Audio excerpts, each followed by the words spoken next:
When fever and rain should have killed her, a monster saved her instead. Lena Carter collapsed on a storm-soaked street with nothing left. No job, no money, no strength to stand. But when a black luxury car stopped beside her dying body, she woke in the arms of the city's most dangerous man. Adrian Volkov didn't ask permission. He didn't explain. He simply decided she would live. Now she's trapped in his fortress, hunted by his enemies, and bound by a debt she never agreed to pay. Welcome to a story where survival means surrender, and protection comes with a price written in blood. If you love crime romance that burns as hot as it cuts deep, stay until the end. Hit that like button and comment your city below so I can see how far this story travels. Now, let's begin where everything changed. The night she fell. But the rain came down like punishment. Lena Carter stood outside Rosie's diner with her apron clutched in trembling hands, fever burning through her skull like wildfire. The manager's words still echoed in her ears, sharp, dismissive, final. "You look like death, Carter. Go home. No pay for a shift you didn't finish." She'd tried to argue, tried to explain that she'd worked 6 hours before the chills hit, that she needed this money, that rent was due in 3 days and her bank account had been flat for 2 weeks. But Tommy didn't care. He never did. He just pointed toward the door and turned his back. So now Lena stood in the rain with nowhere to go and no strength left to get there. Her studio apartment was 12 blocks away. 12 blocks might as well have been 12 miles.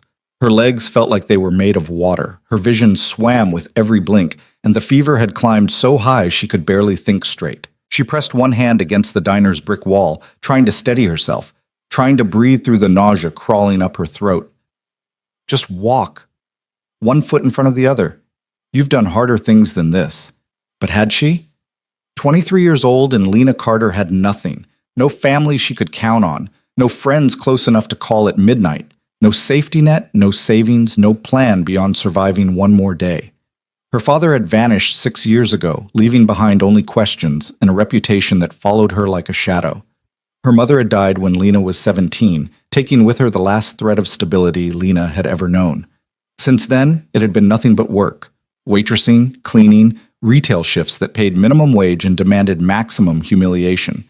She'd learned to keep her head down, to smile through exhaustion, to never ask for help because help never came. But tonight, her body had decided enough was enough. Lena pushed away from the wall and took one step forward, then another. The rain soaked through her thin jacket within seconds, plastering her dark hair against her face, turning the sidewalk into a slick hazard beneath her worn-out sneakers. She focused on the streetlights ahead, using them as markers. Make it to the next light, then the next. Just keep moving. But halfway down the first block, her knees buckled. She caught herself against a parked car, gasping, the world tilting sideways. Her reflection stared back at her from the car's rain-streaked window. Pale skin, dark circles under her eyes, lips drained of color. She looked exactly like what she was, a girl with nothing, going nowhere, burning out in the middle of a city that wouldn't notice when she disappeared. "Move along," someone muttered, brushing past her without slowing. Lena tried. She really did. But when she pushed away from the car, her legs gave out completely. She hit the pavement hard, palms scraping against wet concrete, rain hammering down on her back. Pain jolted through her wrists, but it felt distant, muffled by the fever raging through her system.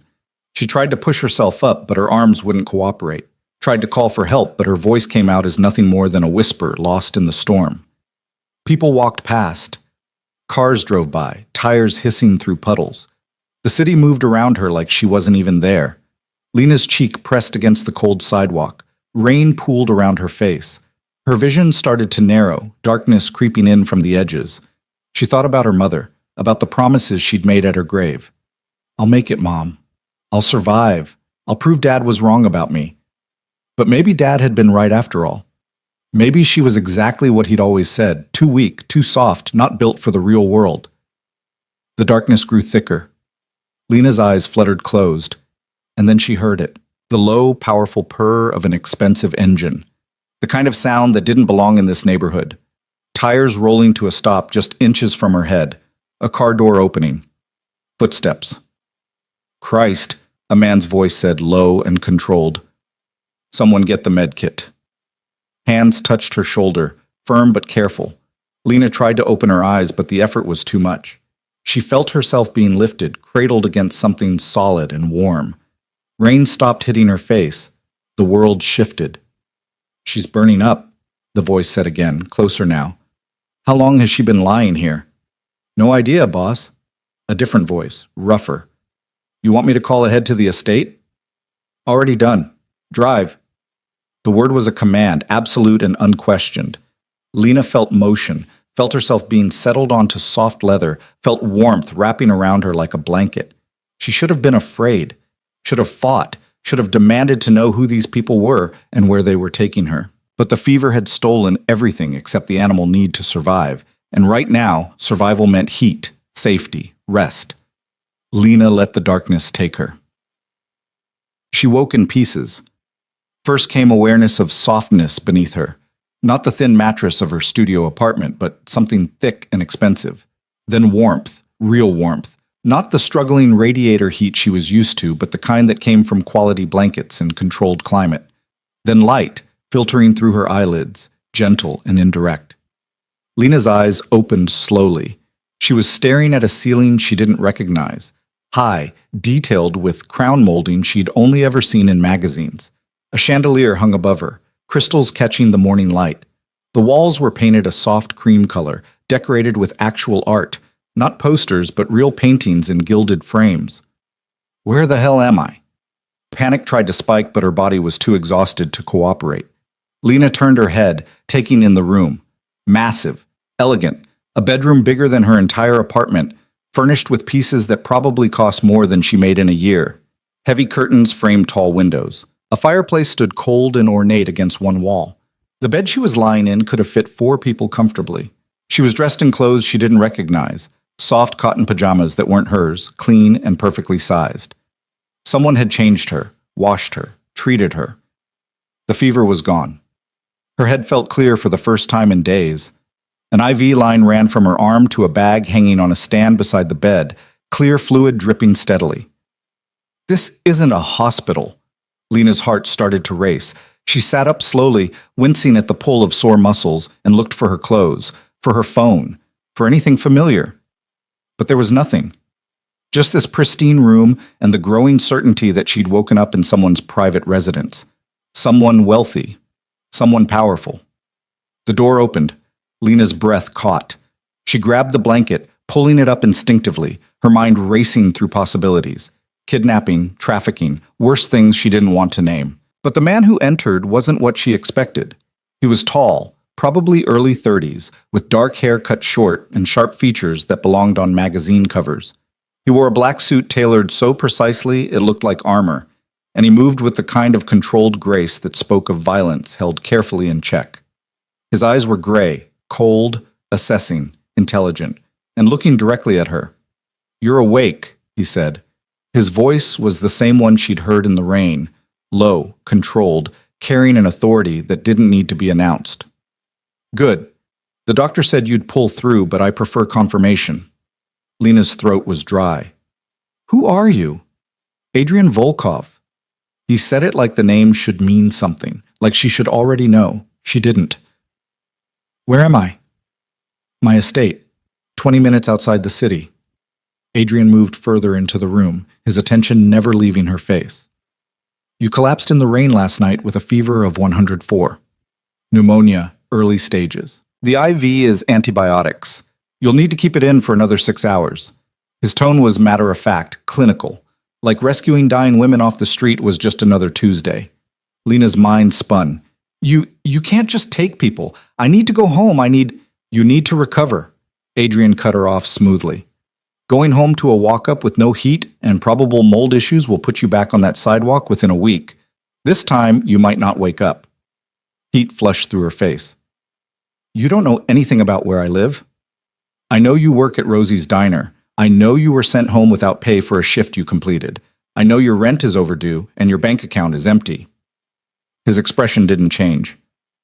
"I also know that when my car drove past at 11:15 last night, you'd been lying unconscious in the rain for at least 10 minutes based on witness statements.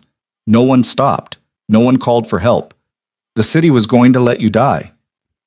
The words hit like physical blows, because they were true. All of it. Lena's hands shook. "That doesn't give you the right to save your life?" Adrian's eyebrow lifted slightly. You're welcome. I didn't ask for this. No. You asked for nothing. You expected nothing, and you were dying in the street because of it. He moved closer, stopping at the foot of the bed. I don't need your permission to do what's necessary, Lena Carter. And last night, what was necessary was making sure you didn't become another statistic this city forgets by morning. She stared at him, this stranger who knew her name, who'd brought her to his home, who spoke about saving her life like it was a business transaction. Why? The question came out as barely more than a whisper. Why would you help me? For the first time, something shifted in Adrian's expression. Not quite emotion, but something close to it. He was quiet for a long moment, studying her with those cold gray eyes. Because, he finally said, you remind me of someone. Who? Someone who didn't survive. The room fell silent except for the quiet drip of the IV. Lena wanted to demand more answers, wanted to insist he take her home immediately, that this was insane, that she didn't need or want help from a man who looked like he'd never struggled a day in his life. But her body betrayed her. Exhaustion pulled at her bones. The antibiotics were working, but recovery took time, and she had so little strength left. How long? She asked instead. How long what? How long do I have to stay here? Adrian considered. Until you're well enough to leave without risking your life. 3 days, minimum. Possibly longer. I can't afford, you're not paying. He said it with such finality that arguing felt pointless. Consider it charity if you need to, or consider it the basic human decency this city seems to have forgotten. Lena searched his face for signs of deception, for the catch she knew had to be coming. Men like this didn't help women like her without wanting something in return. That was how the world worked. But all she saw was that same controlled calm, that absolute certainty. I should call someone, she said. Let them know I'm okay. Who would you call? The question cut deep because the answer was no one. She had no one to call, no one who'd be worried, no one waiting. Adrian seemed to read that truth in her silence. Rest, he said, turning toward the door. Food will be brought up in an hour. If you need anything before then, there's a phone on the nightstand. Dial 0. Wait. Lena's voice stopped him. Why do you really care? You don't know me. He paused in the doorway, his back to her. When he spoke again, his voice had dropped even lower. No one should die alone on a sidewalk while the world walks by, not even strangers. He glanced back, and for just a second, she saw something in his eyes that looked almost like pain, especially not strangers. Then he was gone, the door clicking shut behind him. Lena sat in the expensive bed, in the expensive room, in the home of a man whose name she'd never heard before last night. Her hands still shook, her mind still raced with questions and fears, and the growing certainty that nothing about this made sense. But she was warm, she was safe, she was alive. And for the first time in 6 years, someone had chosen to help her without being asked. The tears came without warning, hot and fast and unstoppable. Lena pressed her face into her hands and cried, for the fever, for the fear, for the loneliness that had become so normal she'd stopped noticing it, for the mother she'd lost and the father who'd abandoned her, and the life that kept taking and taking until she had nothing left to give, but also for the stranger who'd stopped his car in the rain, for the man who'd said you're safe now like it was a promise, for the possibility, however small, that maybe the world wasn't quite as cold as she'd learned to believe. The next 2 days passed in a strange blur. Lena spent most of her time sleeping, her body making up for months of exhaustion and malnutrition the fever had finally exposed. When she was awake, she found herself in a world so far removed from her own, it felt like fiction. The meals that arrived on silver trays, actual home-cooked food, not microwave dinners or diner leftovers. The bathroom connected to her room, marble and spotless, with water pressure that felt like luxury. The clothes that appeared in the closet, perfectly sized, soft and clean, and nicer than anything she'd owned in years. And through it all, Adrian's presence lingered like smoke. She saw him rarely. Brief visits to check on her recovery, always professional, always controlled. He never stayed long, never asked invasive questions, never made her feel like she owed him anything beyond getting well. But she felt him everywhere, in the way the staff moved through the house with quiet efficiency. In the security cameras she spotted in corners, in the sense that nothing happened in this estate without his knowledge and approval. On the third morning, Lena woke feeling almost human again. The fourth had been removed the night before. Her fever was completely gone. Her lungs were clear. When she looked in the bathroom mirror, she saw color in her cheeks for the first time in weeks. She also saw the fear in her own eyes. Because now that she was well, she had to face reality. Had to go back to her apartment, to her debt, to the job that had sent her into the rain to die. Had to leave this impossible sanctuary and return to a life that had been killing her slowly even before the fever hit. A knock on the door interrupted her spiraling thoughts. "Come in," Lena called, expecting one of the staff. But it was Adrian who entered, carrying a folder she hadn't seen before. He looked different today, still immaculate in his dark suit, but there was something tighter in his expression, something almost like tension. "You're recovered," he said. Not a question. "Yes, thanks to you." Lena crossed her arms, suddenly aware she was wearing borrowed clothes in a borrowed room in the home of a man who'd given her everything and asked for nothing. "I should probably go. I've imposed enough." "Sit down." The command in his voice was undeniable. Lena found herself sinking onto the edge of the bed without meaning to, her heart starting to race. "Here it comes, the catch, the payment." Adrian pulled a chair away from the wall and sat facing her, close enough that she could see the exact shade of gray in his eyes. He set the folder on his lap but didn't open it. "I need to tell you something," he said, "and you need to listen carefully." Dread coiled in her stomach. "What?" "Your father, Daniel Carter." Adrian watched her face closely. "What do you know about what he did before he disappeared?" Lena's breath caught. Of all the things she'd expected him to say, that wasn't it. Nothing. He left when I was 17. Never said where he was going or why." "Did he tell you what he did for work?" "Consulting, business consulting," he said. "He traveled a lot." The memories felt distant, painful. "Why are you asking about my father?" Adrian opened the folder and pulled out a photograph. He held it up for her to see. It was her father's face. Younger than she remembered, but unmistakable. He was standing next to another man, both of them in expensive suits, both smiling like they owned the world. "Daniel Carter didn't do consulting," Adrian said quietly. "He worked as a financial architect for the Constantine organization, one of the largest criminal syndicates on the East Coast." The room tilted. "What?" "He laundered money, moved assets, made dirty cash clean and untraceable." Adrian's voice remained steady, factual. "He was good at it. Brilliant, actually. The Constantines paid him a fortune and trusted him with their secrets." Lena shook her head, refusing to believe it. "No, you're wrong. My father wasn't. He wasn't a criminal. Your father stole $8 million from Victor Constantine 6 years ago and disappeared." Adrian pulled out another document. Bank records, transaction histories, dates that matched exactly when her dad had vanished. He'd been skimming for months, building his escape fund. When Constantine discovered the theft, your father ran. Constantine's men have been looking for him ever since. The words came at her like bullets. Each one hit, each one hurt, each one shattered something she'd believed about her life. "You're lying," Lena whispered. But even as she said it, pieces were clicking together. The way they'd moved constantly when she was younger. The cash her father always carried. The men who sometimes came to their apartment late at night, men her mother had told her to hide from. The way he'd insisted she never talk to strangers, never trust anyone, never tell people her real last name at school. God. It was all real. "I'm not lying." Adrian's expression softened slightly. "And I wish I were, because what I'm about to tell you next is worse." Lena looked up at him, tears already forming. "Worse than finding out my father was a criminal?"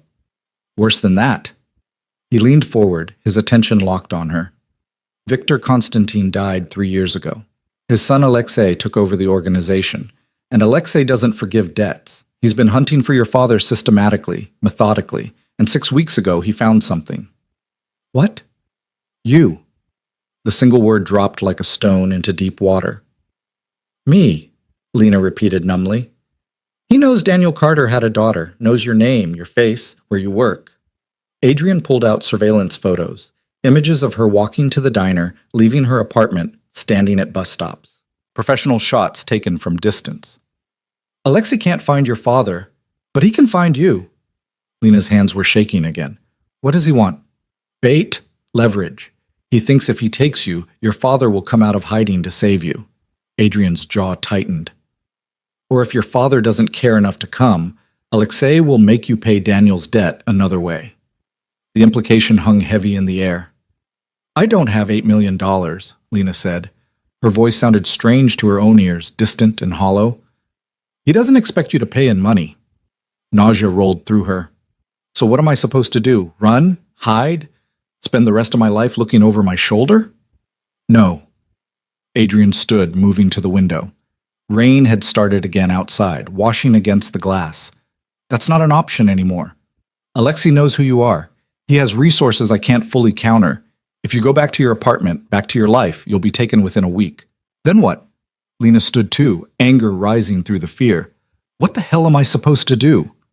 Adrian turned to face her. You stay here. What? Under my protection. In my home. His expression was completely serious. Alexei won't touch you if he knows you're under Volkov protection. He's ambitious, but he's not suicidal. Lena stared at him.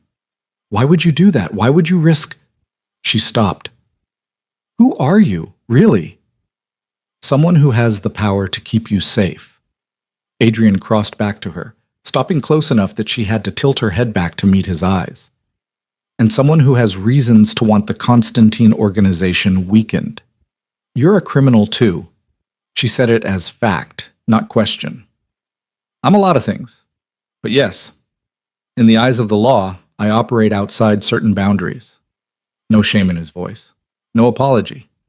My organization and Alexei's have been circling each other for 2 years. Taking you gives me leverage. It gives me a reason to move against him that won't start an all-out war.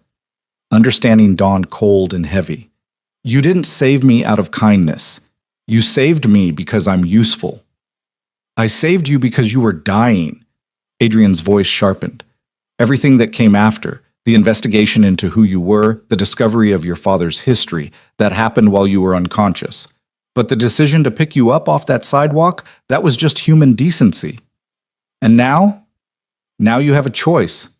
He gestured to the room around them. Stay here. Let me protect you.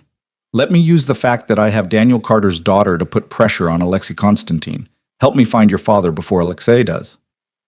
And if I say no, Adrian's expression didn't change. Then I'll give you money for a bus ticket and wish you luck. But you should know that luck won't be enough.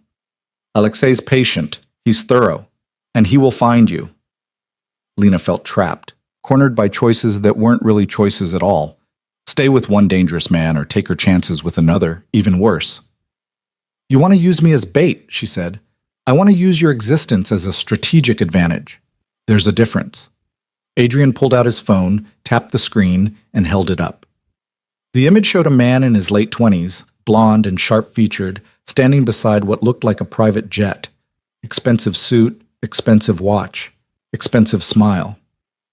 Alexei Constantine, Adrian said, 28 years old, Harvard-educated, runs his father's empire with an MBA's efficiency and a sociopath's creativity. He's had 11 people killed this year alone, that we know of. And he wants you, Lena, because you're the only link to $8 million he considers his property. Lena looked at the photo, at the man who wanted to hurt her for her father's sins. Then she looked at Adrian, at the man who'd saved her life and was now offering to protect it. 2 monsters, 1 choice. What do you get out of this? She asked. Really? Control, information, the chance to weaken an enemy without risking my own people. Adrian's honesty was almost brutal.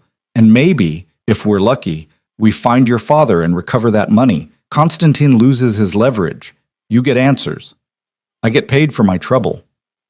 What happens to my father if we find him? That depends on him. If he cooperates, I'll consider his debt negotiable. If he runs again, Adrian shrugged. Then he takes his chances. Not a guarantee of safety, but not a guarantee of violence either. Lena's mind raced. Every instinct screamed that trusting Adrian Volkov was insane, that staying in the home of a crime lord made her complicit, that there had to be another option. But what? Call the police? Tell them her father had stolen from the mob and now the mob was after her? Even if they believed her, what could they do? Witness protection for a girl whose only crime was existing? No. The police couldn't help. The system couldn't help. All she had was this, a monster offering protection from monsters. If I stay, Lena said slowly, I want conditions. Adrian's eyebrow lifted. Go on. If we find my father, you don't kill him. You give him a chance to explain, to make this right. Her voice strengthened.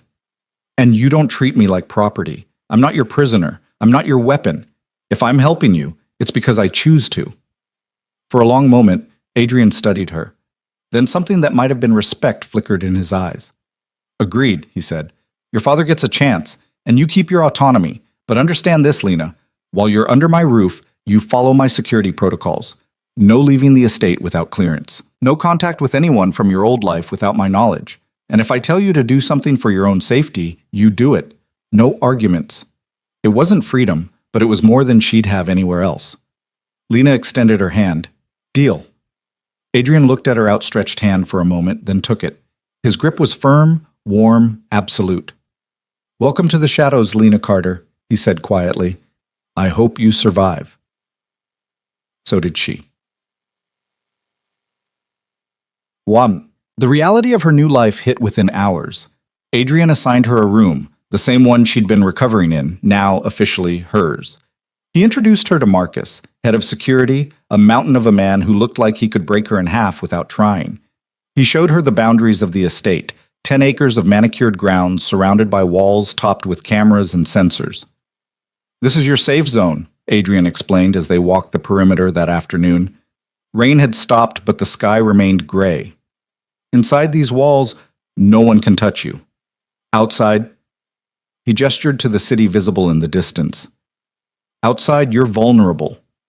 Lena watched the walls, the cameras, the guards stationed at regular intervals. This is a prison. This is a fortress. There's a difference. Adrian's expression was neutral. Prisons keep you in. Fortresses keep threats out. Sounds like the same thing from inside. Then don't think of it as inside or outside.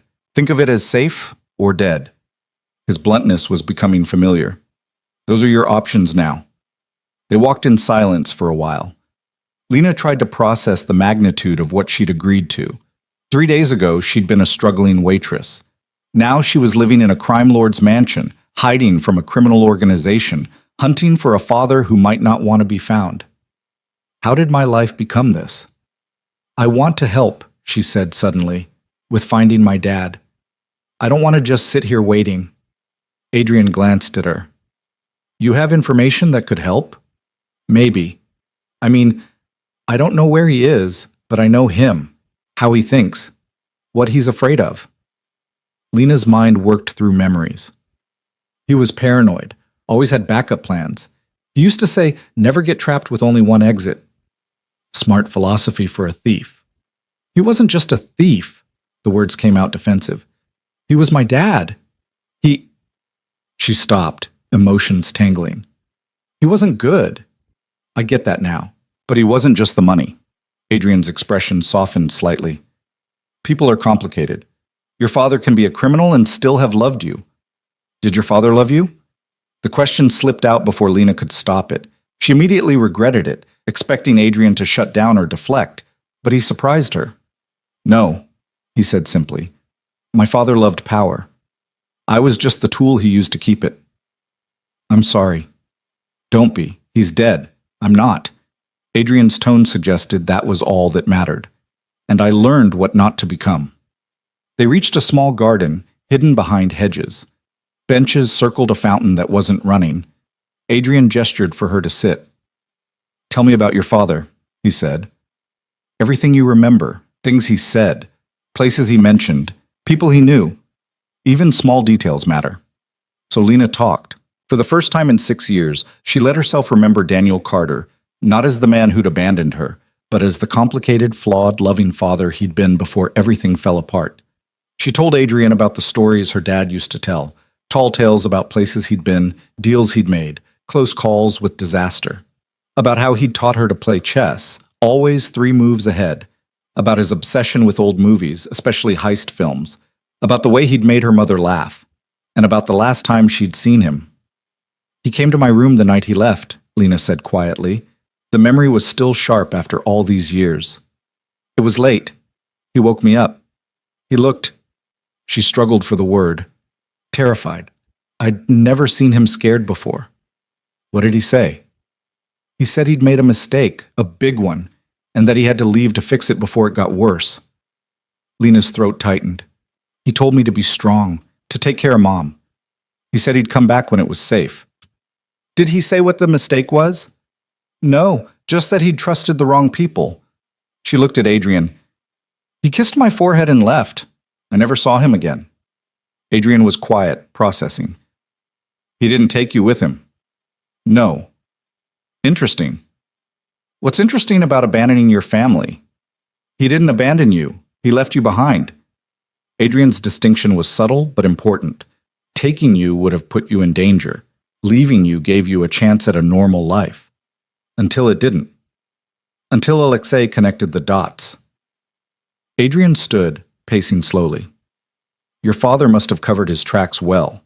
It took Constantine 6 years to find you. That means your father was careful, methodical. So where would someone like that hide? Somewhere he had resources pre-positioned, somewhere he'd planned for. Adrian turned to face her.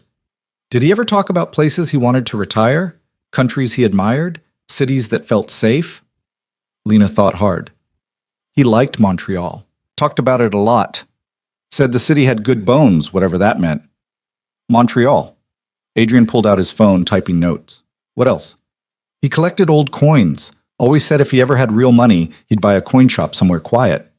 She frowned, chasing the memory. And he was learning Spanish. Had books, tapes. Used to practice while he cooked. Spanish. So possibly Latin America. More notes. Any specific countries? Argentina, maybe? I remember him watching documentaries about Buenos Aires. Adrian's fingers moved across his phone screen. That's good. That's useful. We can work with this. You really think we can find him? I think your father is smart enough to survive this long on the run. But everyone makes mistakes eventually. Adrian looked at her directly. And everyone has weaknesses they can't abandon. If we find his weakness, we find him. What's his weakness? You, Lena. It's always been you. The words hit harder than they should have, because if her father's weakness was loving her, and that love had driven him to run instead of fight, then she was the reason her mother had died alone, the reason her own life had fallen apart, the reason she was standing in a crime lord's garden making deals with devils. I need air, she said abruptly, standing. Real air, not... She gestured at the manicured grounds. Not this. Adrian studied her for a moment, then nodded. The south wall has a gate that opens to the woods. Marcus will escort you. 30 minutes. Don't go past the tree line. It was the most freedom she'd had in days. Lena found Marcus waiting at the south gate, exactly as Adrian had promised. The big man nodded once and unlocked the gate without comment. She stepped through into a world that felt almost normal. Trees, dirt paths, the smell of rain-soaked earth. She walked until the mansion was barely visible through the branches. Then she stopped, leaned against a tree, and let herself break. The tears came hard and fast. For the life she'd lost. For the father she'd loved and hated in equal measure. For the mother who deserved better. For the girl she'd been before that fever, before that night in the rain, before everything changed. But also for the strange relief of finally knowing the truth. Her father hadn't left because he stopped loving her. He'd left because loving her had become dangerous. And now that danger had found her anyway. Lena cried until she had nothing left. Then she wiped her face, straightened her shoulders, and walked back toward the mansion. Because crying didn't change anything. Grief didn't pay debts. Fear didn't stop men like Alexei Constantine. But maybe, just maybe, choosing to fight instead of run would. When she emerged from the woods, Marcus was waiting exactly where she'd left him. He didn't comment on her red eyes or tear-stained face, just fell in to step beside her as they walked back to the mansion.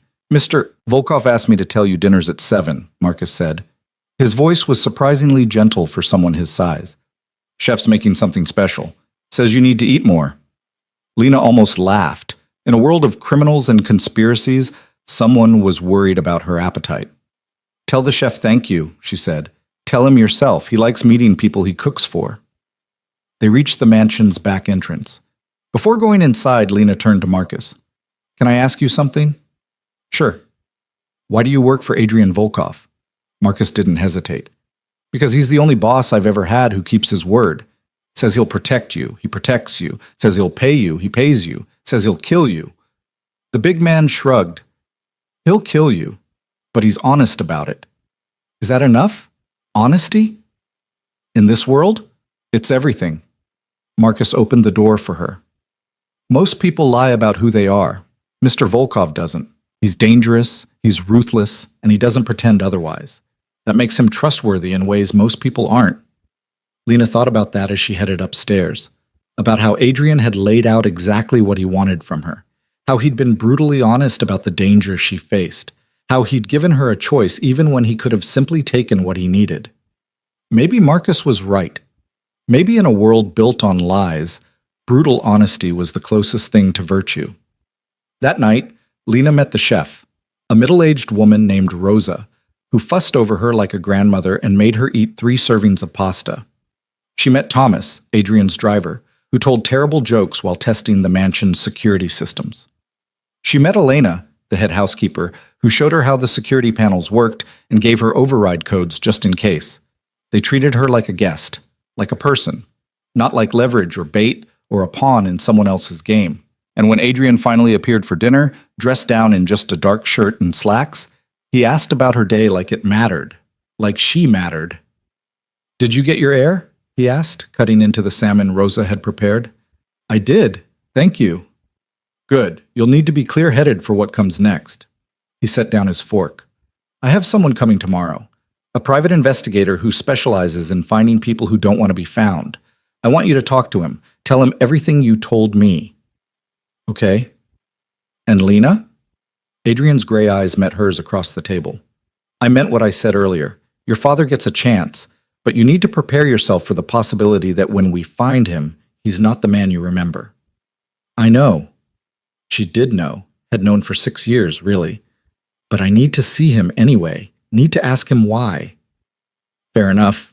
Adrian returned to his meal, then added almost as an afterthought, "You did well today, holding it together. Most people would have fallen apart." "Who says I didn't?" "Marcus told me you cried in the woods for 20 minutes, then walked back with your head up." A slight smile touched Adrian's lips. "That's not falling apart. That's processing trauma and moving forward. There's a difference." Lena stared at him. "You had Marcus spy on me?" "I had Marcus protect you. Reporting is part of protection." No apology in his voice. "You're going to have to get used to the fact that privacy is a luxury you can't afford right now." It should have made her angry, should have felt like a violation, but instead, Lena found herself oddly reassured. Because Adrian was right. He'd told her exactly how this would work. No surprises, no lies, just brutal, honest control. "I'm not sure how to do this," she admitted. "How to be whatever I am now. You're yourself. That's all you need to be." Adrian finished his wine. "But you're yourself with better security and worse problems. Everything else stays the same. Everything is different. Is it? You survived before. You'll survive now. The circumstances changed, but you didn't." He stood, gathering his plate. "Get some rest. Tomorrow we start hunting for answers." He left her sitting at the dining table, surrounded by fine china and crystal glasses and the remnants of the best meal she'd had in years. And Lena realized that somewhere between collapsing in the rain and accepting Adrian's deal, she'd stopped being a victim. She didn't know what she was now. Partner, maybe. Asset, definitely. But not a victim. Not anymore. Chut-chut. That night, alone in her room with the door locked and the city lights visible through bulletproof windows, Lena Carter made herself a promise. She would find her father. She would get her answers. She would face Alexei Konstantin and the debt that had defined her life for 6 years. And she would do it on her own terms. Even if those terms meant walking beside a man whose hands were stained with blood. Even if it meant becoming someone she didn't quite recognize. Even if it meant choosing survival over morality. Because in the end, the girl who'd collapsed in the rain was already dead. The woman who woke up in Adrian Volkov's fortress was someone new, someone stronger, someone angrier, someone who refused to be bait or leverage or a pawn ever again. Lena looked at her reflection in the darkened window. Rain had started again, washing against the glass like the night that had changed everything. "I'm not your victim, Alexei Konstantin," she whispered to her own reflection. "And I'm not my father's mistake." Thunder rumbled in the distance. "I'm the variable neither of you planned for." And somewhere in the mansion below, Adrian Volkov sat in his office, surrounded by files and photographs and plans that would reshape the city's underworld. But he was thinking about the girl upstairs, the one who'd cried in the woods and walked back stronger, the one who'd looked him in the eye and demanded conditions instead of accepting charity, the one who reminded him of someone who hadn't survived. "Don't disappoint me, Lena Carter," he murmured to the empty room. "I'd hate to be wrong about you." Outside, the storm grew stronger. Inside, alliances were forming, and in the spaces between lightning and thunder, a war was beginning, one that would be fought with information and leverage and desperate choices, one that would test everyone involved, one that started the night a dying girl fell into the wrong man's protection and decided to become dangerous instead of dead. The private investigator arrived at 9 the next morning in a nondescript sedan that looked like it belonged to a middle manager, not someone who tracked criminals for a living. Lena watched from the second-floor window as Adrian greeted him at the front entrance, the two men shaking hands with the easy familiarity of people who'd worked together before. She'd barely slept. Every time she closed her eyes, she saw her father's face the night he left, that terror she'd been too young to understand, the kiss on her forehead that had felt like goodbye. Now she knew what he'd been running from.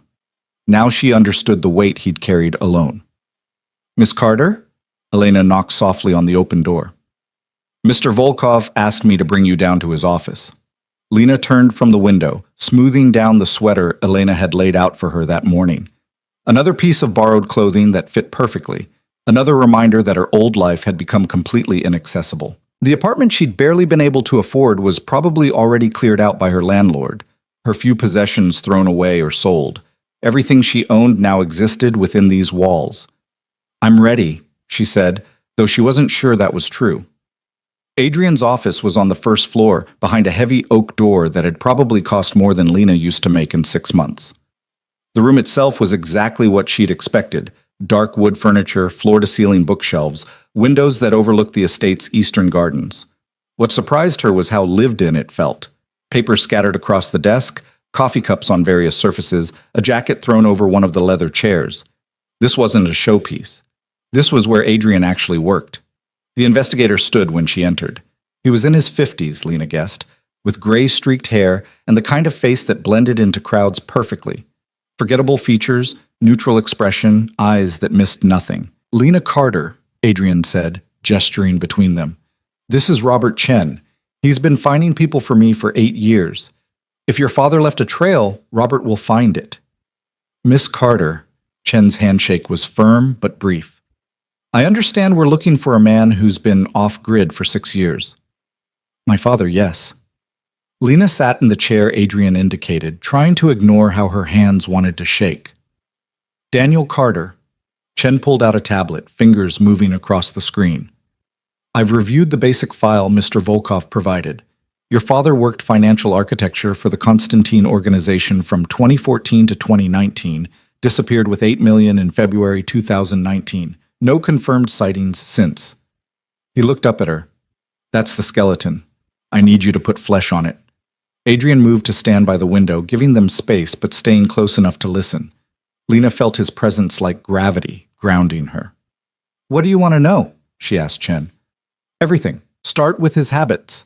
Was he a creature of routine, or did he vary his patterns?" Lena thought back to mornings watching her father make coffee, the precise ritual he followed every day. Routine. He liked consistency. Same breakfast, same news sites, same walking route when he was home. Good. Creatures of habit leave patterns even when they're trying to hide. Chen typed rapidly. What about his fears? What made him nervous? Crowds. He hated being in crowds where he couldn't see exits. The memory was sharp, her father's hand tightening on hers in shopping malls, the way he'd position himself with his back to walls in restaurants. And he was paranoid about phones. Never kept one longer than a few months. Always paid cash for new ones. Paranoid or careful? Both, I guess. Used to say technology was a leash people put on themselves. Chen's eyebrow lifted. That's interesting philosophy for a man who worked in high-level finance. Did he keep paper records? At home? No, but he had a notebook, dark green leather, about this big. Lena held up her hands to show the size. He wrote in it every night, numbers mostly, but sometimes notes in what looked like code. Adrian turned from the window. You never mentioned a notebook. I forgot about it until just now. Lena frowned, chasing the memory. Mom threw it away after he left. I saw her do it. She was crying and she just tossed it in the trash and took the bag out immediately. Did you see what was in it before she disposed of it? Chen asked. No, Dad never let anyone read it. Kept it locked in his desk. Lena paused. But Mom knew the combination. She must have opened it, seen something that made her want it gone. Or she was following his instructions. Adrian's voice was thoughtful. If he knew he was going to run, he might have told her to destroy evidence. Chen made more notes. Let's talk about his skill set. You said he was learning Spanish. What else was he studying? Coding. He was teaching himself Python, said it was the future. Lena pulled up more memories, details she'd buried for years, and he took online courses about cryptocurrency. This was before it was mainstream, 2017, 2018. He thought it was fascinating. Cryptocurrency. Chen and Adrian exchanged a look. That changes things. Why? Lena asked. Adrian answered. Because $8 million in cash is hard to move internationally. Banks report large transfers, customs check luggage, paper trails exist. But cryptocurrency, he smiled without humor. Cryptocurrency can be moved with nothing but a password. So you think he converted the money? Lena's heart beat faster. That's how he ran? It would explain how he stayed hidden this long. Chen was already typing. If he moved the Constantine money into crypto wallets, he could access it from anywhere with internet. No banks, no transfer records, no way to trace it. Can you track cryptocurrency? Lena looked between them. Yes and no, Chen said. Blockchain transactions are public, but the wallets are anonymous. If we can find his wallet addresses, we can see where the money went. But finding those addresses, he shrugged. That's the challenge. Adrian moved to his desk, pulling up files on his computer. The Constantines have been looking for 6 years and haven't found him. That means your father is either dead, which I doubt, or he's very, very good at disappearing. He's not dead, Lena said it with absolute certainty. I'd know. How? Chen asked, not unkindly. Because he promised to come back. The words felt childish even as she said them, but Lena didn't care. He told me he'd fix his mistake and come home. My father keeps his promises. Adrian's expression softened slightly. Even if that were true, 6 years is a long time. Circumstances change. Plans fail. I don't care. He's alive. Lena stood, needing to move, and we're going to find him. That's the plan. Chen closed his tablet. But I need you to understand something, Miss Carter. Finding your father means finding $8 million. That money has enemies attached to it. The Constantines want it back. Mr. Volkov wants leverage, and your father wants to keep it. What do you want? Lena asked him directly. To get paid for doing my job. I don't care about the money or the politics. Chen's honesty matched Adrian's. But you should care, because when we find your father, everyone with an interest in that $8 million is going to converge on the same location. You need to be ready for that. Lena looked at Adrian. And when that happens, we'll handle it. His answer was simple, final. But Chen's right. Finding your father is just step one. Everything that comes after gets complicated fast. My life is already complicated. Sweetheart, you haven't seen complicated yet. Adrian moved closer to her. Right now, you're safe in my home, under my protection. But the moment we locate your father, Alexei Konstantin is going to know, and he'll move fast. The endearment, sweetheart, caught her off guard. It was the first time Adrian had used anything other than her name, and something about the casual intimacy of it made her pulse jump. She covered the reaction with a question. How will Konstantin know? Because I'll tell him. Adrian's gray eyes held hers. That's the play. We find your father, I make contact with Alexei, and I negotiate a deal that gets you free and clear. What kind of deal? The kind where I return some of the money, keep you out of it, and gain concessions I need for other business. Adrian's expression was unreadable. The kind where everyone walks away alive if they're smart. And if they're not smart, then people die. He said it like he was discussing the weather. But I'm very good at making sure it's not my people. Chen cleared his throat. I have enough to start. Give me 48 hours and I'll have preliminary results.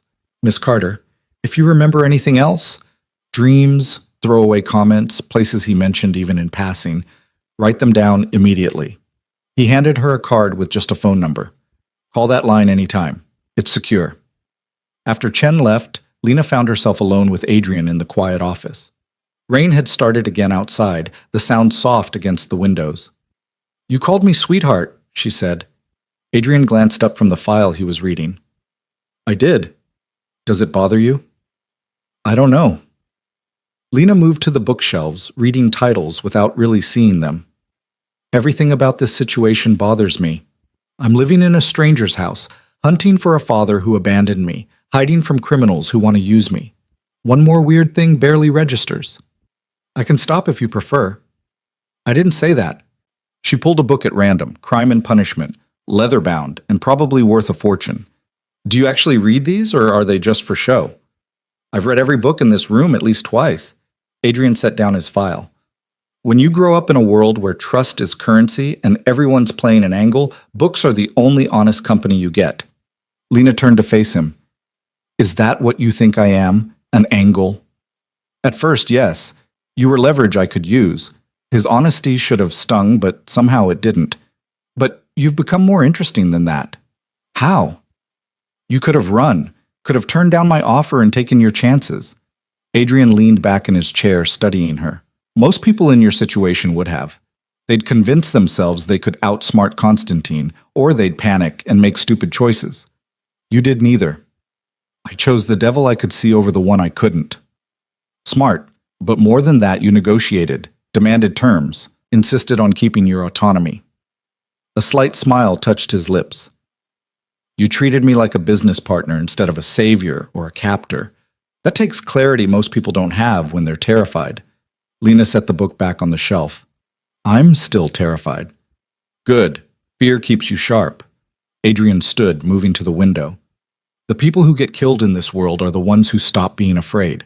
They get comfortable. They get careless. They forget that safety is an illusion maintained through constant vigilance. That sounds exhausting. It is. But it's also the price of survival. He looked at her reflection in the glass. You're paying that price now, whether you wanted to or not. The question is whether you'll let it break you. I won't break. Lena said it with more confidence than she felt. No, Adrian agreed quietly. I don't think you will. They stood in silence for a moment, the rain and the weight of unspoken things filling the space between them. Can I ask you something personal? Lena finally said. You can ask. I may not answer.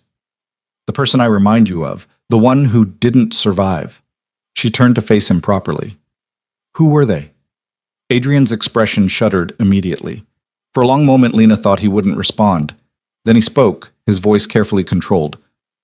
Her name was Irina, my sister. He moved away from the window, putting distance between them.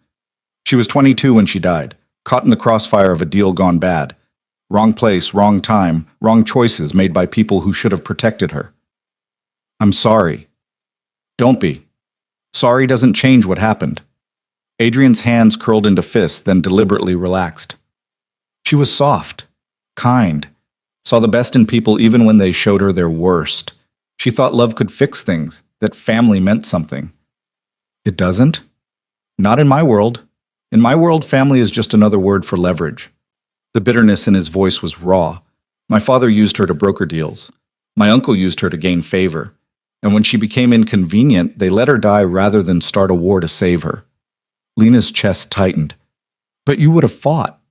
I tried. I was 26, barely established, no real power of my own. By the time I gathered the resources to move, she was already dead. Adrian's gray eyes were distant, lost in memory. I buried her, killed everyone responsible, and swore I'd never let someone else's weakness become my liability. Is that what I am? A liability? You were supposed to be. Strategic leverage, nothing more. He focused on her again. But you're not weak like Irina was. You don't trust blindly. You negotiate, you think, you survive. That's why I'm helping you instead of just using you. That's a hell of a compliment. It's the truth. I don't do compliments. Adrian moved back to his desk, the moment of vulnerability closing like a door. Chen will find something. When he does, things are going to move fast. You should prepare yourself. How do I prepare for something I can't predict? You remember that everyone wants something. Your father wants to stay hidden. Constantine wants his money. I want strategic advantage. Adrian looked at her directly. Figure out what you want, Lena. Because when the moment comes, you'll have to choose. What if I want things that contradict each other? Then you'll have to decide which want matters more. He picked up another file, effectively dismissing her. That's what power is. Not getting everything you want, just making sure you get the things that matter. Lena left the office with her head spinning. She walked through the mansion without really seeing it, her mind churning through everything Chen had said, everything Adrian had revealed.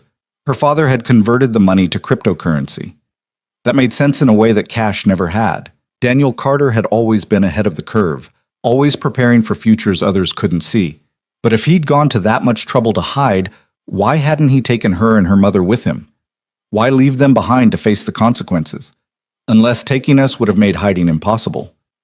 The thought stopped her in the hallway. A mother and daughter were memorable. A family drew attention, left patterns, created vulnerabilities. But a single man with computer skills and crypto wallets could disappear completely. He'd left them behind to save himself. Or to save them. Or both. Lena found herself in the library, a room she hadn't explored yet.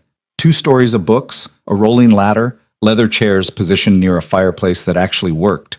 She could smell wood smoke and paper and expensive bourbon from the crystal decanter on the side table. You look like you could use a drink. She spun around. Marcus stood in the doorway, his massive frame somehow less threatening in the library's warm light. I don't really drink, Lena said. Maybe you should start. Marcus moved to the decanter, pouring amber liquid into 2 glasses. It's been a hell of a week for you. You could say that. Lena accepted the glass he offered, sniffing cautiously. It smelled like smoke and oak and something darker she couldn't name. Bourbon. 18 years old. Mr. Volkov keeps the good stuff in here. Marcus settled into one of the chairs, gesturing for her to do the same. Drink it slow. It's not meant to be chugged. Lena took a careful sip and immediately understood. Heat bloomed in her chest, smooth and complex, nothing like the cheap vodka she'd tried once at a party years ago. This was adult drinking, the kind that came with crystal glasses and quiet contemplation. Chen seemed competent, Marcus said after a moment. You were listening? Always. That's my job. No apology. He's good at what he does. If your father left breadcrumbs, Chen will find them. And then what? Lena took another sip, feeling the bourbon warm her from the inside. Everyone descends and fights over $8 million while I watch? Mr. Volkov won't let it get that messy. How can you be sure? Marcus smiled, the expression transforming his hard features into something almost gentle.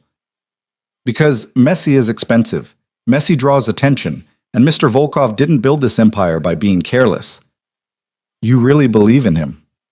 It wasn't a question. I believe he's exactly what he says he is. That's rare. Marcus swirled his bourbon. Most bosses lie. They promise protection they don't deliver, loyalty they don't feel, justice they won't provide. Mr. Volkov tells you the truth up front. You're leverage, you're useful, but you're also under his protection, and that means something. It means I'm a prisoner in a nice cage. You're alive. That's more than you'd be outside these walls. Marcus fixed her with a steady look. I know this isn't the life you wanted, but it's the life that found you. What matters now is what you do with it. Lena finished her bourbon, feeling the warmth settle into her bones. What would you do? If you were me, I'd learn everything I could. How this world works, who the players are, what leverage looks like. Marcus stood, moving to refill his glass. I'd stop thinking of myself as a victim and start thinking like someone who has value. Because you do. Your father's location is worth millions. Your cooperation is worth peace. Your silence is worth security. That makes you powerful if you're smart enough to use it. I don't want to be powerful. I just want my life back. Your old life is gone, Miss Carter. Been gone since your father stole that money. Marcus's voice was kind but firm. What you have now is a chance to build something new, something better, maybe. But only if you stop mourning what you lost and start leveraging what you have. He left her alone with his words and the bourbon and the growing realization that he was right. The girl who'd worked at Rosie's diner was dead. The life she'd been barely surviving was gone. Everything she'd thought she wanted, normalcy, safety, obscurity, had been illusions built on foundations that were crumbling before she even collapsed in that rain. What remained was choice. Not the choices she wanted, but the ones she had. She could keep seeing herself as a victim of circumstances beyond her control, or she could recognize that circumstances had given her something new, proximity to power, access to resources, and the attention of a man who kept his word even when that word was brutal. Lena poured herself another small measure of bourbon and carried it to the library window. The estate stretched out before her, walls and cameras and guards maintaining the illusion of safety. But beyond those walls, the city continued its chaotic sprawl. Somewhere in that urban maze, her father was hiding. And somewhere else, Alexei Konstantin was hunting. And here, in the center of it all, she stood with a choice: victim or player, leverage or partner, powerless or powerful. I choose powerful, she whispered to her reflection. The bourbon burned going down, sealing the decision like a pact. 3 days later, Chen called. Lena was in the estate's gym, another space she'd discovered in her exploration, attempting to work off nervous energy on a treadmill when her phone buzzed. The number was Chen's secure line. Hello. I found something. Chen's voice was tight with excitement. Are you somewhere you can talk freely? Hold on. Lena stepped off the treadmill, catching her breath. The gym was empty except for her. Okay, go ahead. Your father set up a cryptocurrency wallet in March 2019, 1 month after he disappeared. The initial deposit matches the amount stolen from Konstantin almost exactly. Papers rustled on Chen's end. But here's where it gets interesting. He didn't just sit on the money. He's been moving it, converting it, trading it. The original $8 million is now worth approximately $12 million. Lena's heart hammered. You found his wallet? I found 6 wallets, all connected through a pattern of transfers. Your father's smart. He split the money across multiple addresses, moved it through dozens of intermediary accounts, used mixers to obscure the trail. Chen sounded impressed despite himself. But he made one mistake. Small, probably irrelevant to him, but it gave me the thread I needed. What mistake? He sent $500 to a wallet registered to an email address. The email was randomized letters and numbers, impossible to trace. But the wallet itself made purchases, small ones, meaningless individually. Coffee, books, groceries. All digital receipts. So? Lena didn't understand. So those purchases were made in Montreal, specifically in a neighborhood called Mile End. Triumph colored Chen's voice. Your father is living in Montreal, using cryptocurrency to buy daily necessities, and he's been there for at least 3 years based on the purchase history. Montreal, the city her father had loved, had talked about endlessly, the place with good bones. You're sure? Lena asked. As sure as I can be without eyes on him, but there's more. Chen paused. 2 weeks ago, one of the wallets received a large transfer from an unknown source, $200,000. That money was immediately moved to a different wallet and hasn't been touched since. What does that mean? It means someone paid your father a lot of money for something, services rendered most likely, which means he's not just hiding, he's working. Chen's tone shifted, becoming more serious. Miss Carter, if your father is active again, that changes the risk profile significantly. Active means visible. Visible means vulnerable. Does Konstantin know about this? Not yet. But I'm not the only investigator in the world. If I found this trail, someone else could too. Chen cleared his throat. I'm sending my full report to Mr. Volkov now. What happens next is above my pay grade. The call ended, leaving Lena standing in the empty gym with her mind racing. Her father was alive in Montreal, still working, still making money, still playing whatever game had cost him his family. And he'd never once tried to contact her. The anger came swift and hot, burning through the relief. 6 years. 6 years of wondering if he was dead or alive, struggling to survive, watching her mother waste away from heartbreak and stress. And all that time, Daniel Carter had been living in a city he'd always wanted to visit, making money, building a new life. Without them. Without her. Lena didn't remember walking to Adrian's office, but suddenly she was standing in front of his desk, breathing hard, fists clenched at her sides. He looked up from his computer. Chen called you. Montreal. He's been in Montreal this whole time. Her voice shook. Making money, living his life. And he never even... Sit down. Adrian's command cut through her spiraling fury. Lena sat, mostly because her legs felt unreliable. Adrian closed his laptop and gave her his full attention. Your father made a choice, a selfish one maybe, but also possibly the only one that kept you alive. Don't defend him. I'm not. I'm stating facts. Adrian's gray eyes were steady. If he'd contacted you, Constantine's people might have traced it. One email, one phone call, one moment of weakness could have exposed you. By staying completely dark, he kept you safe. Safe? Lena's laugh was bitter. I was dying on a sidewalk when you found me. You were dying from poverty and bad luck. Not from bullets or torture or the kind of death Constantine would have given you if he'd found you 6 years ago. Adrian leaned forward. I'm not saying your father's a hero, but isolation might have been the kindest thing he could do. I don't want kindness. I want answers. Then we'll get them. Adrian stood, moving around the desk. Chen's report puts your father in a specific neighborhood. We can narrow that down further, find his exact location, and make contact. We? You think I'm letting you go to Montreal alone?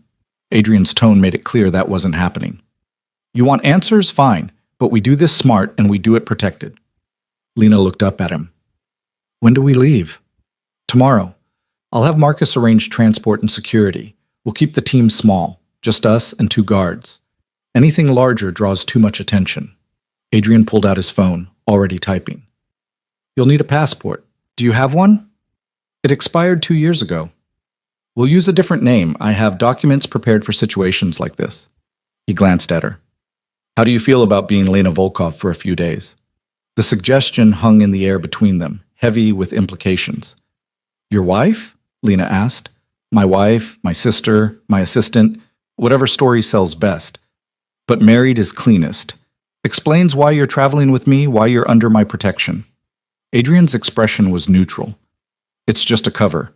Unless you'd prefer something else? Lena thought about it. About the weight a fake marriage would carry, the intimacy it would imply.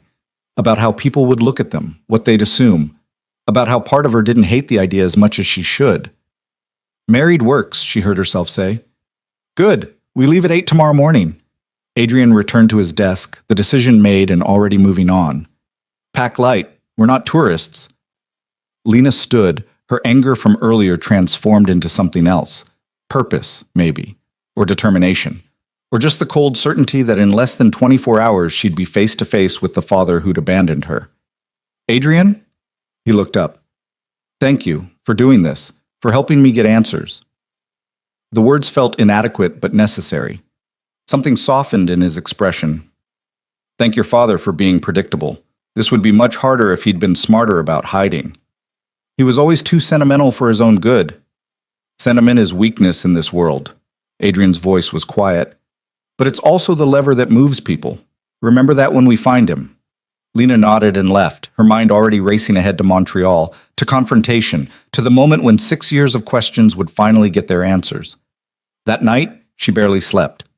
Every time she closed her eyes, she saw her father's face, heard his voice promising to come back, promises he'd never kept, promises that had shaped her entire adult life around their absence. Tomorrow, she'd know why. Tomorrow, everything would change again. And somewhere in Montreal, Daniel Carter had no idea that his past was about to catch up with him in the form of the daughter he'd left behind and the crime lord who'd decided she was worth protecting. The hunt was ending. The reckoning was about to begin. The private jet touched down in Montreal just after noon, the city spreading beneath them in a patchwork of old European charm and modern glass towers. Lena pressed her face to the window, watching the St. Lawrence River cut through the landscape like a silver scar. Somewhere down there in the maze of streets and neighborhoods, her father was living a life he'd built from stolen money. and abandoned promises. First time in Montreal? Adrian asked from the seat across from her. He'd spent most of the flight on his laptop, managing whatever empire required managing even from 30,000 feet. First time anywhere outside the States. Lena pulled back from the window, suddenly self-conscious. We never traveled when I was growing up. Dad always said it was too expensive. He was lying. He had access to millions. Adrian closed his laptop with a soft click. He didn't travel with you because travel creates records. Passports, border crossings, hotel registrations. All the things someone running from criminals wants to avoid. The casual way he stripped away another piece of her childhood stung, but Lena was getting used to it. Every conversation with Adrian revealed another layer of deception her father had wrapped around their family. Pretty lies told to a daughter who'd trusted him completely. Marcus appeared from the front of the cabin, his bulk somehow managing to move gracefully in the confined space. Cars are waiting. I've got 2 local guys meeting us at the hotel. Both vetted, both know to keep their mouths shut. Good. Adrian stood, buttoning his suit jacket with practiced efficiency. Chen sent coordinates for 3 locations with the highest probability. We'll start with the coffee shop your father frequents and work from there. Lena's stomach twisted. In less than an hour, she might be breathing the same air as Daniel Carter, looking into eyes that matched her own, demanding answers to questions that had poisoned 6 years of her life. The passport control officer barely glanced at their documents. Mr. and Mrs. Adrian Volkov, visiting Montreal for business and pleasure. The wedding ring Adrian had given her that morning sat heavy on her finger, white gold and convincing. She'd stared at it during the flight, the symbol of a marriage that didn't exist, wondering what it said about her life that wearing a crime lord's ring felt safer than using her real name. The hotel was boutique expensive, the kind of place where staff knew not to ask questions and guests paid for discretion as much as luxury.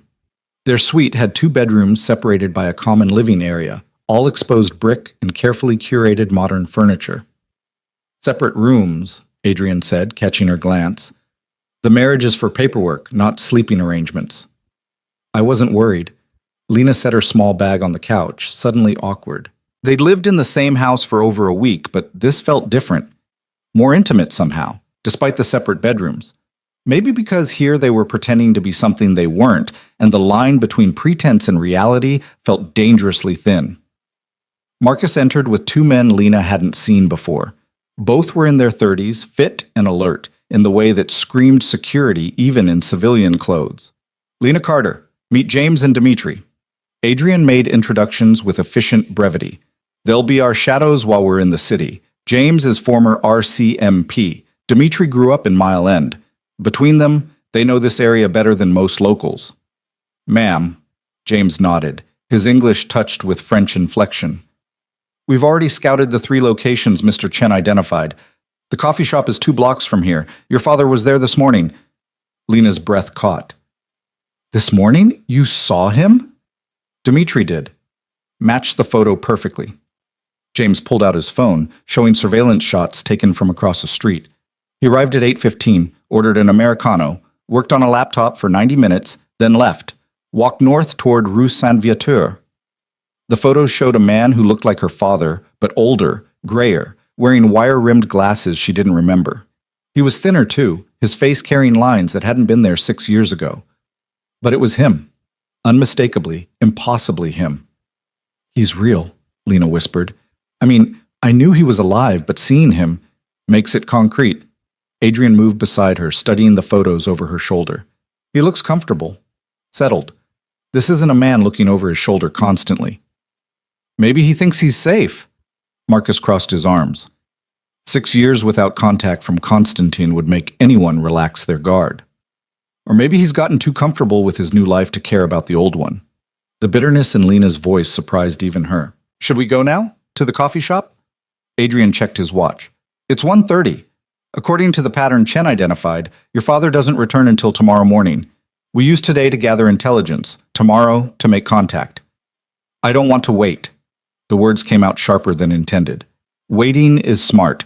Rushing is how people make mistakes. Adrian's tone left no room for argument. We watch his routine, identify his vulnerabilities, plan our approach. When we do make contact, It'll be on our terms, not his. Lena wanted to argue, but knew he was right. 6 years of waiting and one more day suddenly felt unbearable. But unbearable didn't mean impossible. Fine, she said. We wait, but I'm coming with you to scout. Adrian studied her for a moment, then nodded. Marcus stays here coordinating. James and Dimitri take point. We're just a couple enjoying the neighborhood. He glanced at her clothes, jeans and a sweater borrowed from his seemingly endless supply. You'll need to look the part. Can you pretend to be happy? I've been pretending my whole life. One more performance won't kill me. Something flickered in Adrian's eyes, almost like approval. Then let's go meet your father's new world. Mile End was exactly the kind of neighborhood Daniel Carter would love. Artsy without being pretentious, diverse without trying too hard, full of independent bookstores and vintage shops and cafes that served actual good coffee. Lena walked beside Adrian, her hand tucked into the crook of his arm like they'd done this 1,000 times, and tried not to think about how natural it felt. The coffee shop was called Café Replica, a small corner spot with big windows and mismatched furniture. Through the glass, Lena could see the table where her father had sat that morning, now occupied by a young woman with purple hair typing frantically on a laptop. He sits by the window, she murmured. He always liked watching people. Surveillance habits. Adrian guided her past the cafe without slowing. Sitting by windows lets you see who's coming. Your father trained himself well. They walked the surrounding blocks, James and Dimitri maintaining careful distance. Adrian pointed out details Lena would have missed. The security camera above the bookstore, the clear sight lines from the cafe to the metro entrance, the 3 different escape routes within a 2-minute walk. He chose this location deliberately, Adrian explained as they turned onto Rue Sainte-Viature. Close to public transit, multiple exits, busy enough to blend in but not so crowded he can't spot threats. This is a man who's still careful even after 6 years. You sound impressed. I am. Your father's good at this. Better than most people I've hunted. Adrian stopped in front of a small bookstore, its window display featuring philosophy texts and rare first editions. Which makes me wonder why he's still here. If I were him, I'd move every 6 months. Never stay long enough to establish patterns. Maybe he got tired of running. Lena stared at the bookstore, something nagging at her memory. Or maybe he found something worth staying for. Like what? Before she could answer, the bookstore door opened and a woman emerged. She was in her 40s, elegant in a casual way, dark hair shot through with silver. She carried a bag of books and was smiling at something on her phone, and she was familiar in a way that made Lena's chest tighten. That's her, she breathed. Adrian's attention sharpened. Her who? The woman from the photo, the one standing next to Dad in the picture you showed me. Lena's heart hammered. She worked with him. For Constantine. I remember her now. She came to our apartment once when I was 15. Dad introduced her as a colleague. Adrian pulled out his phone, texting rapidly. Within seconds, Dimitri's voice came through his earpiece, low and urgent. Lena could hear it from where she stood pressed close to Adrian's side. Following the woman, she's heading east on Sainte-Viature. Adrian made a decision. We're going back to the hotel, now. But now, Lena. His tone brooked no argument. If your father's still in contact with former Constantine associates, the situation just became exponentially more dangerous. They walked back quickly, Adrian's hand firm on her elbow. Marcus looked up as they entered the suite, reading the tension immediately. What happened? Complications. Adrian moved to his laptop, pulling up files. Lena recognized a woman from her father's past, someone who worked for Constantine. Chen, I need everything you have on Constantine's financial team from 2014 to 2019. Female, early 40s now, dark hair. Chen's voice came through the computer speakers. Give me 10 minutes. Those 10 minutes felt like hours. Lena paced the suite while Adrian worked. Marcus stood guard by the door. And somewhere in the Montreal streets, Dimitri followed a woman who might be the key to everything. Finally, Chen's voice returned. Got her. Nadia Volkov, no relation to you, boss. She was Constantine's primary accountant until she disappeared 2 weeks before Daniel Carter ran. Suspected of helping him with the theft, but never confirmed. No sightings since. Until today. Adrian's expression was grim. If Nadia's here with Daniel, they planned this together. The theft, the escape, the new life. Lena felt sick. She was at our apartment. She smiled at my mother. She acted like family. She was setting up her exit. Adrian pulled up a photo. The same woman Lena had seen outside the bookstore, younger and wearing professional clothes. Nadia Volkov was Viktor Konstantin's most trusted financial architect. If she and your father worked together to steal 8 million, they're both smarter and more dangerous than I estimated. Dmitri just sent coordinates, Marcus announced. The woman entered an apartment building 3 blocks from the cafe, 4th floor corner unit. Adrian stood, his movements controlled but urgent. That's it. That's where your father's living, with her. The words hit Lena like a physical blow. Her father hadn't just run. He'd run to someone. Built a new life with a woman who wasn't her mother, in a city her mother had never seen, using money stolen from people who would kill for it. I want to go there. Lena's voice was steady despite the rage building in her chest. Tonight. Now. I want to see him. Absolutely not. Adrian moved to block her path. We don't know what security they have, who else might be watching that building, or what kind of defenses they've prepared. Walking in blind gets you killed. I don't care. Well, I do. Adrian's hands came up to grip her shoulders, forcing her to meet his eyes. You wanted my help finding your father. That means you follow my rules, and my rules say we plan, we prepare, and we strike when we have the advantage. He's been lying to me for 6 years. Tears burned hot behind Lena's eyes. Living with another woman, spending stolen money, building a life while Mom died, thinking he might come back. I deserve answers, and I deserve them now. You deserve to survive long enough to get those answers. Adrian's voice gentled slightly. I know you're angry. You have every right to be. But anger that makes you stupid is anger that gets you hurt. Is that what you want? To storm in there and give your father the satisfaction of seeing you broken? The question cut through her fury like cold water. Because no, she didn't want that. Didn't want to face Daniel Carter as a victim or a child or someone he could dismiss with more pretty lies. She wanted to face him as someone who'd survived despite him. Someone who'd found her own power in the wreckage he'd left behind. What's the plan? She asked, stepping back from Adrian's grip. Relief flickered across his face. We watch the building tonight. Document who comes and goes. Tomorrow morning, when your father leaves for his coffee routine, we intercept him. Public location, controlled environment, minimal risk. And Nadia? Stays in the apartment. We don't want her spooked or calling for backup. Adrian moved back to his computer. This is a conversation between you and your father. She's a complication we can address later. Marcus cleared his throat. Boss, if Nadia's involved, Constantine might already know where they are. This could be a trap. It's not. Adrian's certainty was absolute. If Constantine knew, he'd have moved already.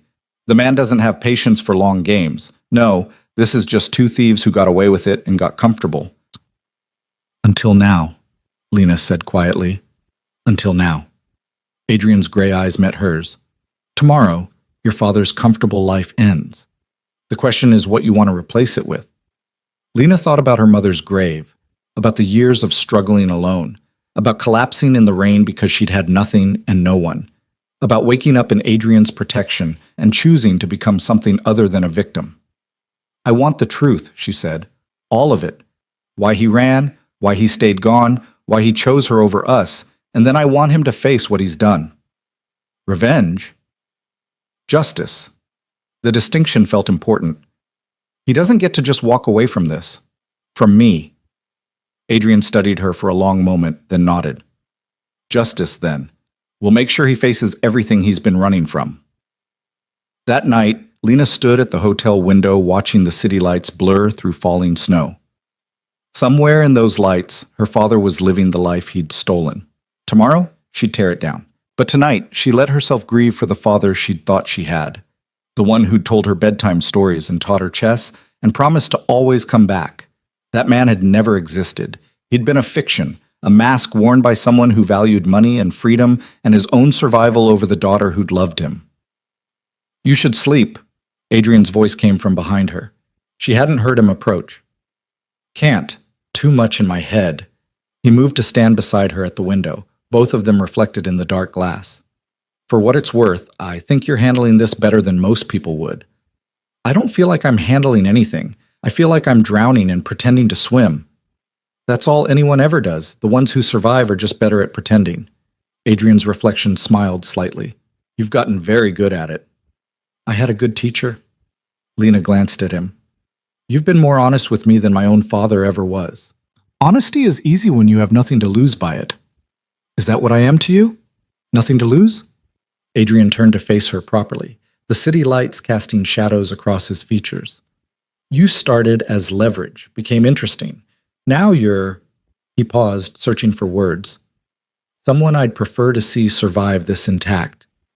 That's almost sweet. Don't mistake pragmatism for sentiment. But his voice was softer than his words. I protect my investments. You've become one. An investment, Lena tested the word, found it oddly comforting, better than being charity or obligation or pity. What's my return rate? To be determined. Depends on how tomorrow goes. Adrian's hand came up, brushing a strand of hair from her face in a gesture that felt far too intimate for their fabricated marriage. But I have high expectations. The touch lingered, his fingers trailing down her cheek. Lena's breath caught. They stood inches apart, the space between them charged with things neither was saying. The fake wedding ring on her finger suddenly felt less fake, the pretense of their relationship bleeding into something that might be real if they let it. Adrian, get some sleep, Lena. He stepped back, breaking the moment cleanly. Tomorrow requires you sharp, not distracted. He left her standing at the window, her skin still warm where he touched her, her mind spinning with the realization that somewhere in the past week, Adrian Volkov had stopped being just her protector. He'd become something more dangerous, something she was starting to want. Morning came gray and cold, snow still falling in soft flurries that turned Montreal into a postcard. Lena dressed carefully, choosing clothes that made her look older, stronger, less like the abandoned daughter and more like the woman who'd survived anyway. Dark jeans, a black sweater, the good coat Adrian had bought her before they left. Wore paint, she thought, armor. He left the apartment at 8:05, James reported when they gathered in the suite. Heading toward the cafe on his usual route. Should arrive in 12 minutes. We'll intercept at the corner of Clark and Fairmount, Adrian said, studying a map on his tablet. Lena approaches alone. Marcus and I stay close but out of sight.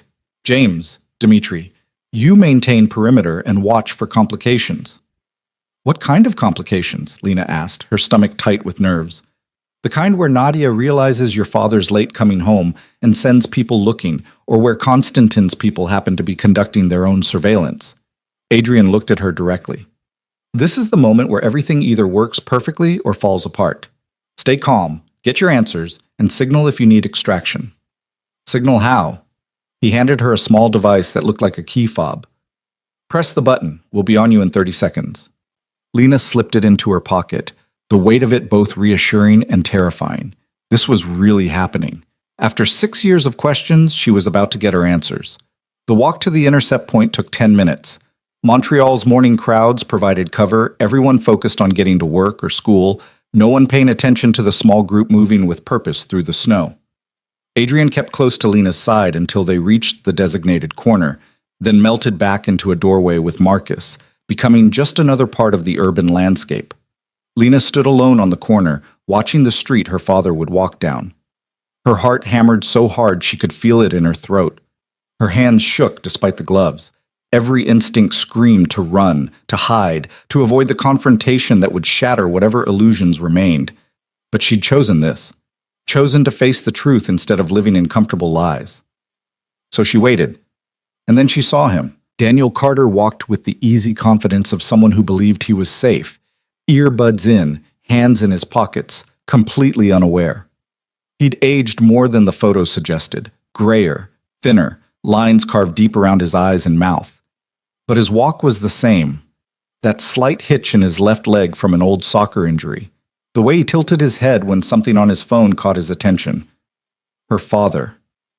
Alive. Real. 20 feet away and closing. Lena stepped directly into his path. Daniel looked up, ready to apologize for the near collision. Then he saw her face. All color drained from his features. The phone slipped from his hand, hitting the snow-covered sidewalk with a muffled thud. His mouth opened, but no sound came out. "Hi, Dad," Lena said, her voice surprisingly steady. Miss me? For 5 full seconds, Daniel Carter stood frozen. Then his knees buckled and he grabbed a lamppost for support, staring at his daughter like she was a ghost. Lena. Her name came out broken. You can't. How did I find you? Lena's laugh was sharp. Turns out cryptocurrency isn't as untraceable as you thought. Turns out 6 years of patterns are enough for a good investigator. Turns out hiding in your dream city with your dream woman was predictable. You don't understand, Shatish? Then make me understand.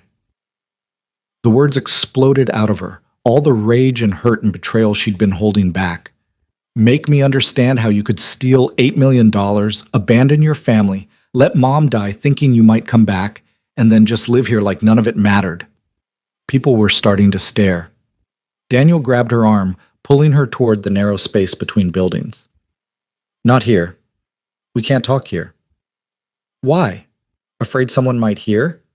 Afraid your nice new life might get messy? Lena jerked free of his grip. I've been living in the mess you left behind for 6 years. You can handle 5 minutes of discomfort. Daniel's eyes were wild, scanning the street. Lena, please, you don't know what you've done by coming here. If Constantine finds out, Constantine already knows I exist. He's been hunting me for months. She watched her father's face pale further. Surprised? Did you think your decisions only affected you? I made sure they couldn't trace you. Covered all the connections, wiped all the records. You thought wrong. They found me anyway. And I'd be dead or worse if someone hadn't stepped in.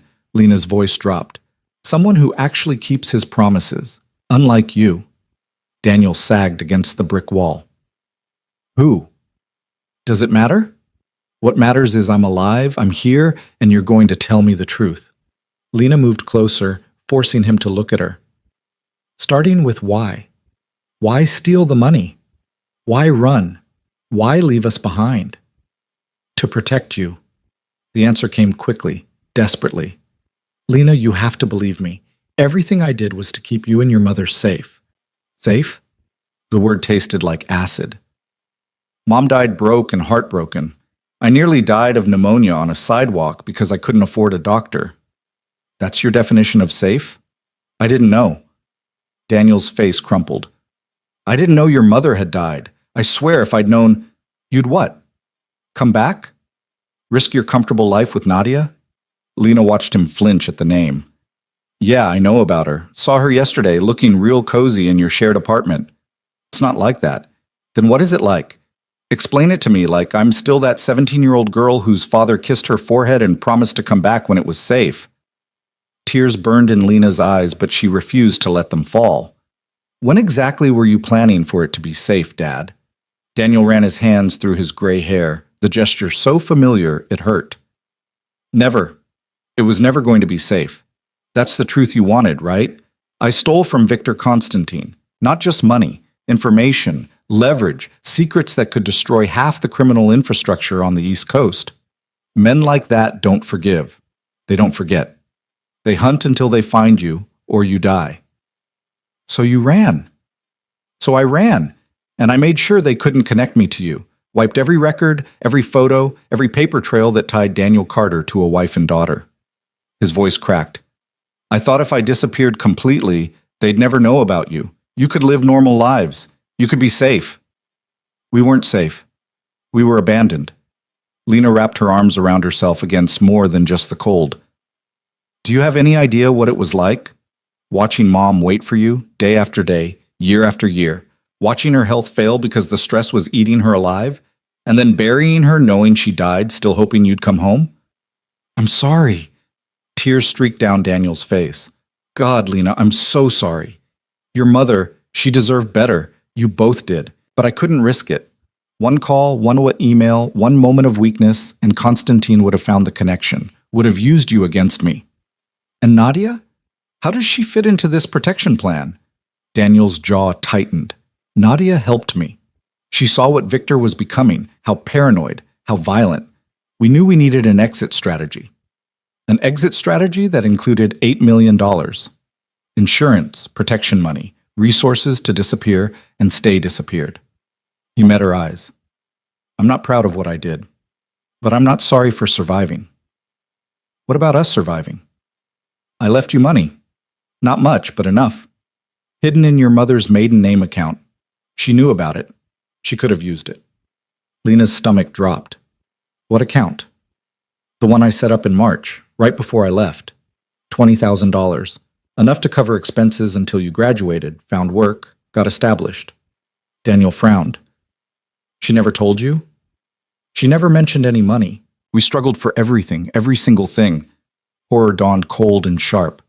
Unless she never found it, unless she died without knowing it existed. Daniel's face went white. No. I left her instructions. In the notebook. She was supposed to destroy the book after reading the account information. She destroyed it without reading it. Lena's voice was hollow. She threw it away the day you left. I watched her. The silence that followed was devastating. Then she never knew. Daniel's words were barely audible. She thought I just left. Left with nothing. Left you both with nothing. And you never checked? Never verified she'd accessed the account? Never wondered why she didn't use it? Lena's rage was cold now, surgical. You just assumed and moved on with your life. I couldn't check. Any contact would have exposed you. Daniel's defenses were crumbling. I did what I thought was right. You did what was easy. Lena stepped back, creating distance. You ran and you hid and you built a new life. And you told yourself it was for us, when really, it was just for you. That's not fair. Fair? Lena's laugh was sharp enough to cut. You want to talk about fair? I'll tell you what's fair. Alexei Konstantin knows I exist. He's been hunting me. And the only reason I'm still alive is because someone else decided I was worth protecting. Daniel's eyes widened. Who? Lena, who's protecting you? Before she could answer, Adrian materialized from the shadows, his presence suddenly filling the narrow space. Daniel's gaze snapped to him, taking in the expensive clothes, the controlled power, the unmistakable authority. Adrian Volkov, he introduced himself, voice cold as the falling snow. We haven't met, Mr. Carter, but I know quite a lot about you. Your daughter has been under my protection for the past week. Daniel looked between them, understanding dawning with obvious horror. Volkov, your competition to the Constantines? Yes. Adrian moved to stand beside Lena, close enough that his shoulder brushed hers. Your daughter collapsed outside my car during a winter storm. I had her treated, recovered, and safe. And then I discovered who she was and what that meant. You're using her. Daniel's voice turned hard. As leverage against Konstantin. I'm protecting her while she decides what she wants to do about the father who abandoned her. Adrian's correction was sharp. There's a difference. You don't protect anyone without wanting something in return. True. I want information, access, strategic advantage. Adrian's honesty was brutal. But unlike you, I've been honest with Lena about exactly what I want and what I'm offering. No lies, no false promises, no pretending this is about anything other than mutual benefit. Daniel turned to Lena, desperation clear on his face. You can't trust him. Men like Volkov don't protect, they possess. They'll use you and discard you the moment you stop being useful. Like you did? The question hit home. Lena could see it in how her father flinched. At least Adrian was honest about what I was to him. You just disappeared and called it protection. I did protect you. For 6 years, Konstantin never found you. Until he did. And where were you then? Lena's voice shook. Where were you when I was dying on a sidewalk? Where were you when I had nowhere to go and no one to call? You were here, in your cafe, with your new woman, living your comfortable lie. Lena, no. You don't get to Lena me anymore. You don't get to act like you have any right to an opinion about my life or my choices. She pulled out her phone, showing him photos Chen had compiled. This is what I've been doing, finding you, understanding what you did, preparing to face the consequences you left for me to handle. Daniel stared at the images. His apartment building, his daily route, photos of Nadia. How did you find all this? I told you, Adrian has resources, and I used them because you taught me an important lesson, Dad.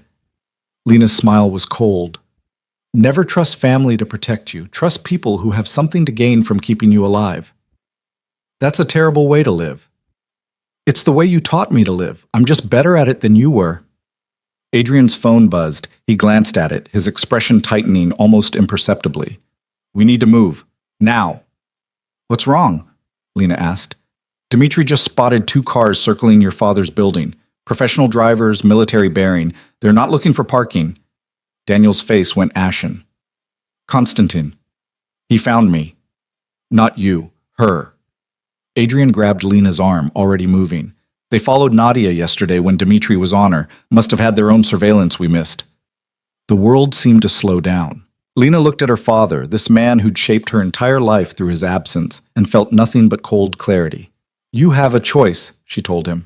Run again. Leave Nadia to face Konstantin alone. Or come with us and finally face what you've been running from. I can't just leave her. Then call her. Warn her. Tell her to run. Lena's voice was steel. But decide fast because I'm leaving in 30 seconds and you'll never see me again. Daniel pulled out his phone with shaking hands, dialing. Nadia, it's me. Konstantin's people are at the building. You need to get out. Now. Use the fire escape. Meet me at the backup location. He listened for a moment. I know. I'll explain everything. Just go. He ended the call and looked at Lena. Okay. I'll come. I'll face it. Smart choice. Adrian was already leading them toward where Marcus waited with a car. Because facing Konstantin with my backing is the only way you both survive the next 24 hours. They moved fast through the snowy streets, Daniel struggling to keep pace. Lena could hear her father's labored breathing behind her but didn't slow down, didn't look back. She'd spent 6 years looking back, waiting for him to return, letting his ghost dictate her life. Not anymore. The car was running when they reached it, Marcus at the wheel. They piled in. Adrian in front, Lena and Daniel in back. The doors had barely closed before Marcus pulled into traffic, his driving smooth but purposeful. Where are we going? Daniel gasped. Safe house outside the city. Adrian was on his phone, typing rapidly. James and Dmitri will extract Nadia if possible, but she's secondary priority. Primary is getting you somewhere we can control access. You can't just... I can and I am. Adrian turned to face Daniel, his gray eyes cold as winter. You stole from Konstantin. Your daughter paid for it. Now you're going to help me leverage that situation into something useful, or I'll hand you both to Alexei and let him sort it out. You wouldn't. Try me. The threat hung heavy in the car. Lena watched her father's face cycle through emotions, fear, anger, resignation. Finally, he slumped in his seat. What do you want from me?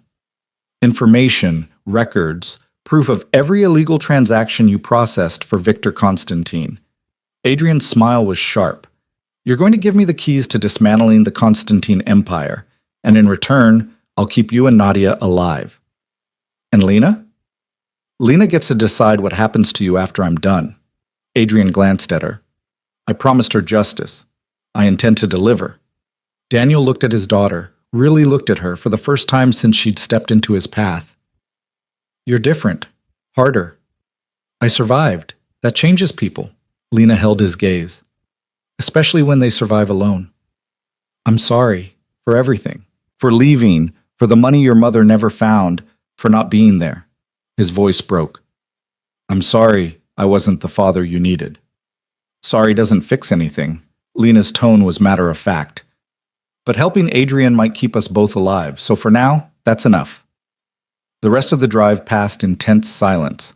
Montreal gave way to suburbs, then to snowy countryside. The safe house appeared as a modern structure hidden among trees, all glass and steel and excellent security. Marcus parked in an underground garage. They entered through reinforced doors into a space that looked like a high-end apartment but felt like a fortress. Cameras everywhere. Panic rooms. Escape routes clearly marked. Welcome to the safest place in Quebec, Adrian announced. Make yourself comfortable, Mr. Carter. We have a lot to discuss. Within an hour, James arrived with Nadia. She was a mess, terrified, furious, demanding answers. But when she saw Daniel, all of that fell away and she ran to him. Their reunion intense and private and painful for Lena to watch. Because that was what love looked like. The thing her father had chosen over his family. The woman worth staying for when his daughter hadn't been. Adrian found Lena standing at the window, watching snow fall over the Quebec wilderness. You okay? He asked quietly. I got my answers. Turns out they don't make anything better. Answers rarely do, but at least now you know. He stood beside her, their reflections ghost-like in the glass. What do you want to do with him? Lena thought about justice, about revenge, about the years of pain her father's choices had caused. She thought about her mother's grave and the apartment she'd never returned to and the life that had ended the night she collapsed in the rain. And she thought about the life that had begun when Adrian Volkov decided she was worth saving. Use him, she said finally. Get everything you need to hurt Constantine, and then… She paused, then let him go. He's already punished himself more than I ever could. Adrian studied her. That's mercy. That's closure. Lena turned away from the window. I'm done letting him define my life. Time to write my own story. And what does that story look like? Lena met his eyes, feeling the weight of the wedding ring she still wore, the fake marriage that felt less fake every day, the dangerous connection growing between them. I don't know yet, she admitted, but I think I want to find out.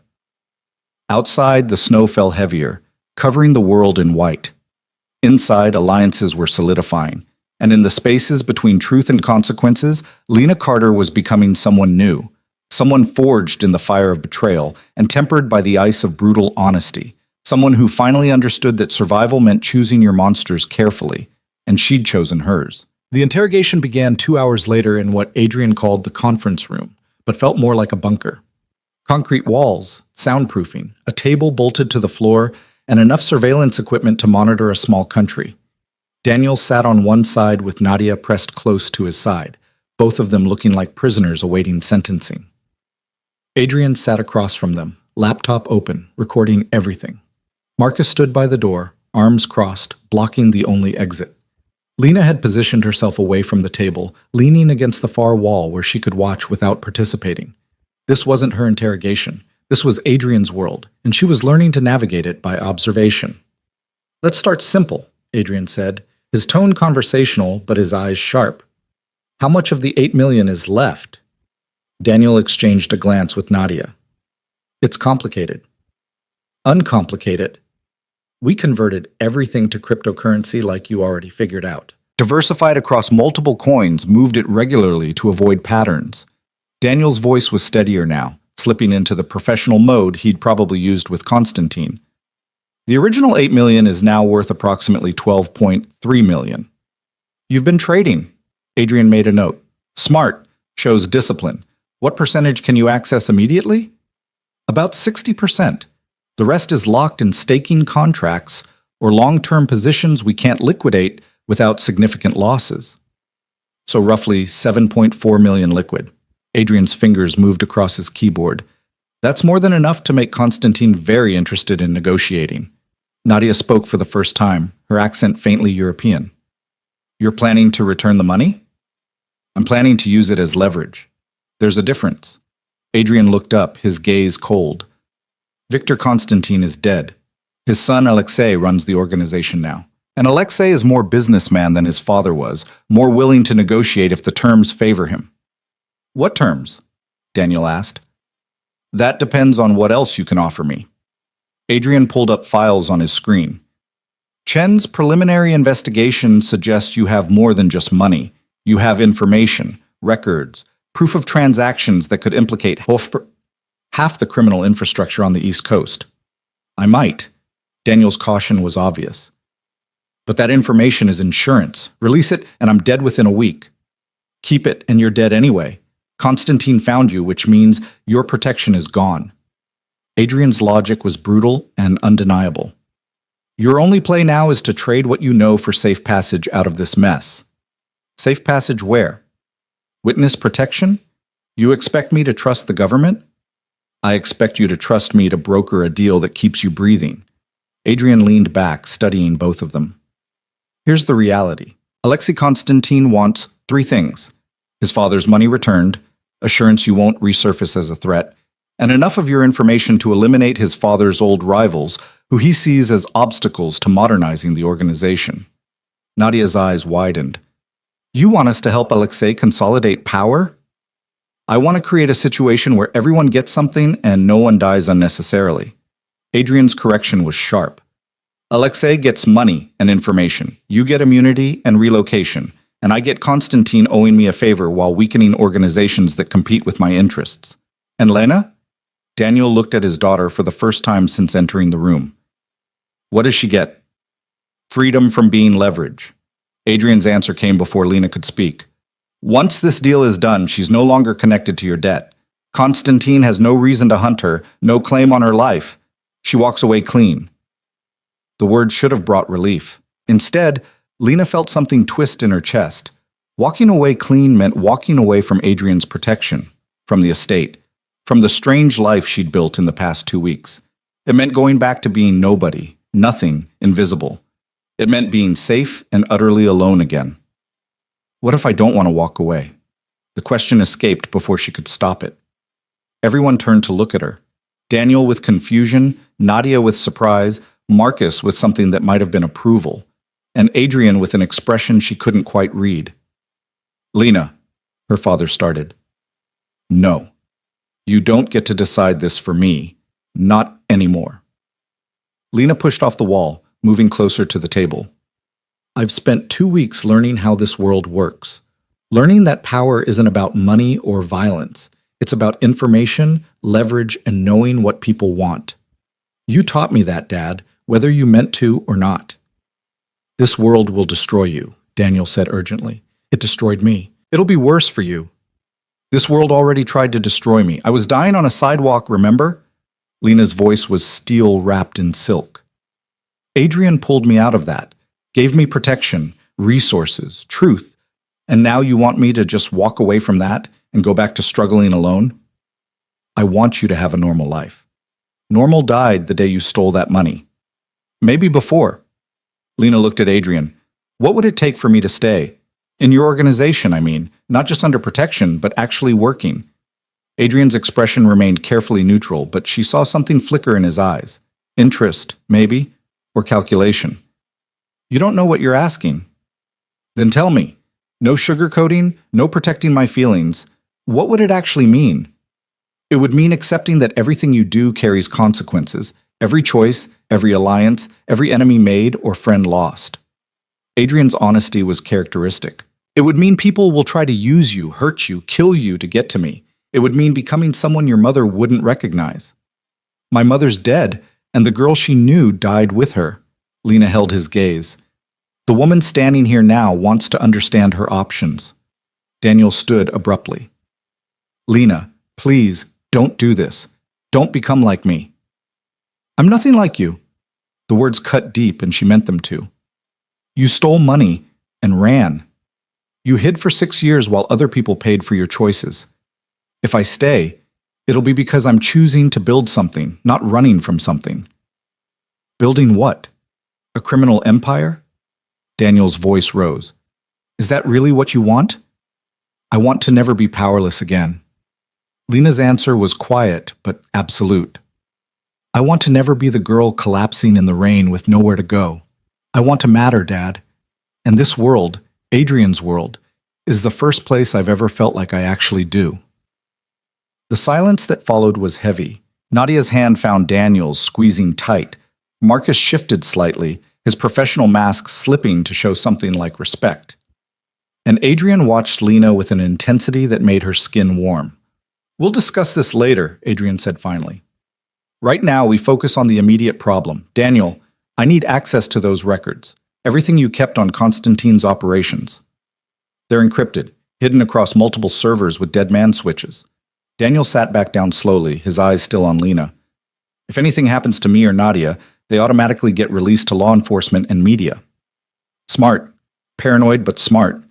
Adrian made notes. How long to compile everything I need? 48 hours. Maybe less if Nadia helps.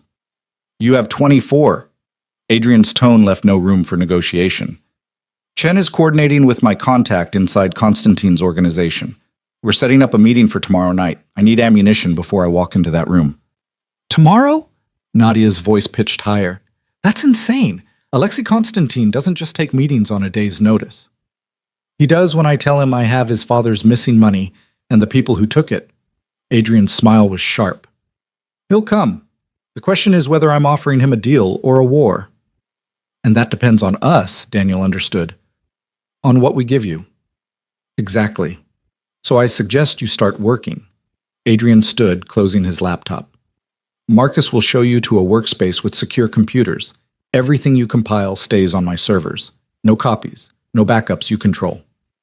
That's asking us to trust you completely, Nadia protested. Yes, it is. Adrian moved toward the door. You can trust me and possibly survive, or keep your insurance and definitely die when Constantine finds you again. Your choice, but choose fast. He left the room, Marcus following. That left Lena alone with her father and the woman he'd chosen over his family. Daniel looked at her with pain etched across his features. Lena, sweetheart, don't call me that. You lost the right to sweetheart 6 years ago. Lena's voice was colder than she felt. You want to help me? Give Adrian everything he needs. Make this deal work, and then disappear into whatever witness protection or relocation he arranges. That's the only thing you can do for me now. I thought I was protecting you. You were protecting yourself. Let's at least be honest about that. Lena moved toward the door, then paused. For what it's worth, I understand why you ran. I even understand why you stayed gone. But understanding doesn't mean forgiving. That's going to take more time than we have. She left before he could respond, finding her way through the safe house corridors until she reached the room Adrian had given her. It was smaller than her suite at the estate, but just as well appointed. She sat on the bed, suddenly exhausted, despite the adrenaline still coursing through her system. A knock came minutes later. It's me, Adrian's voice called through the door. Come in.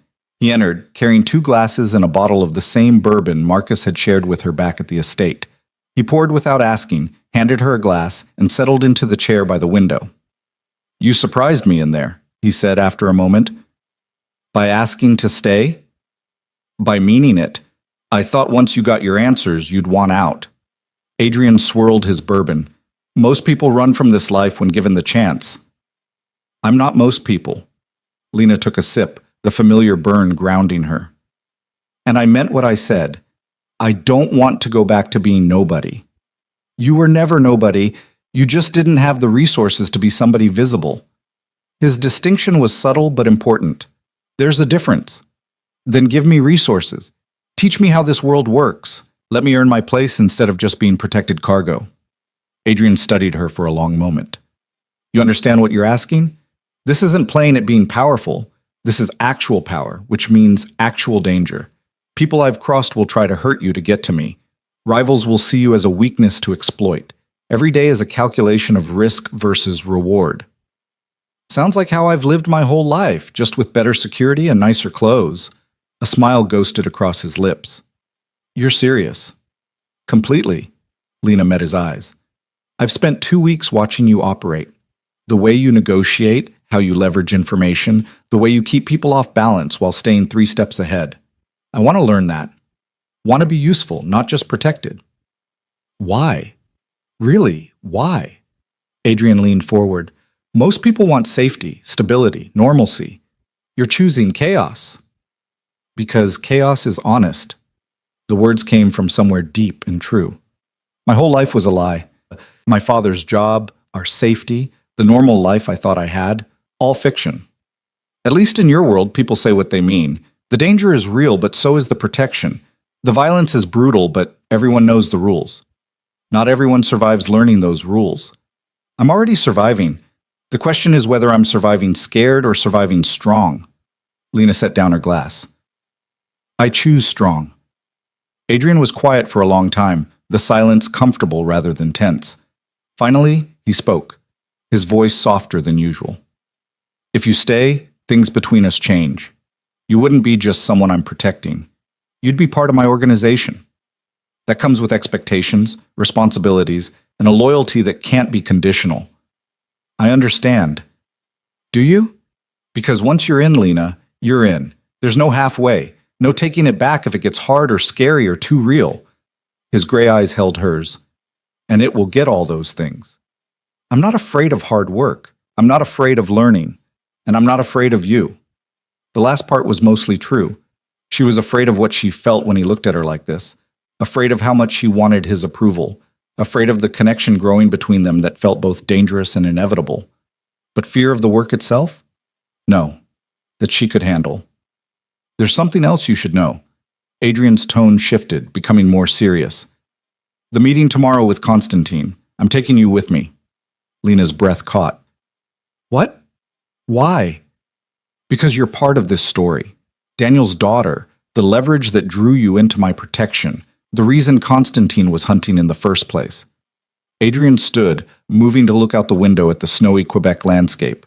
And because Alexei needs to see that you're real, that you're under my protection, and that harming you carries consequences he doesn't want to face. You're using me as a deterrent. I'm using you as a statement. There's a difference. He glanced back at her. This is what it means to be in this world, Lena. You become a piece on the board. Sometimes you're the queen, powerful, mobile, dangerous. Sometimes you're a pawn, sacrificed for strategic advantage.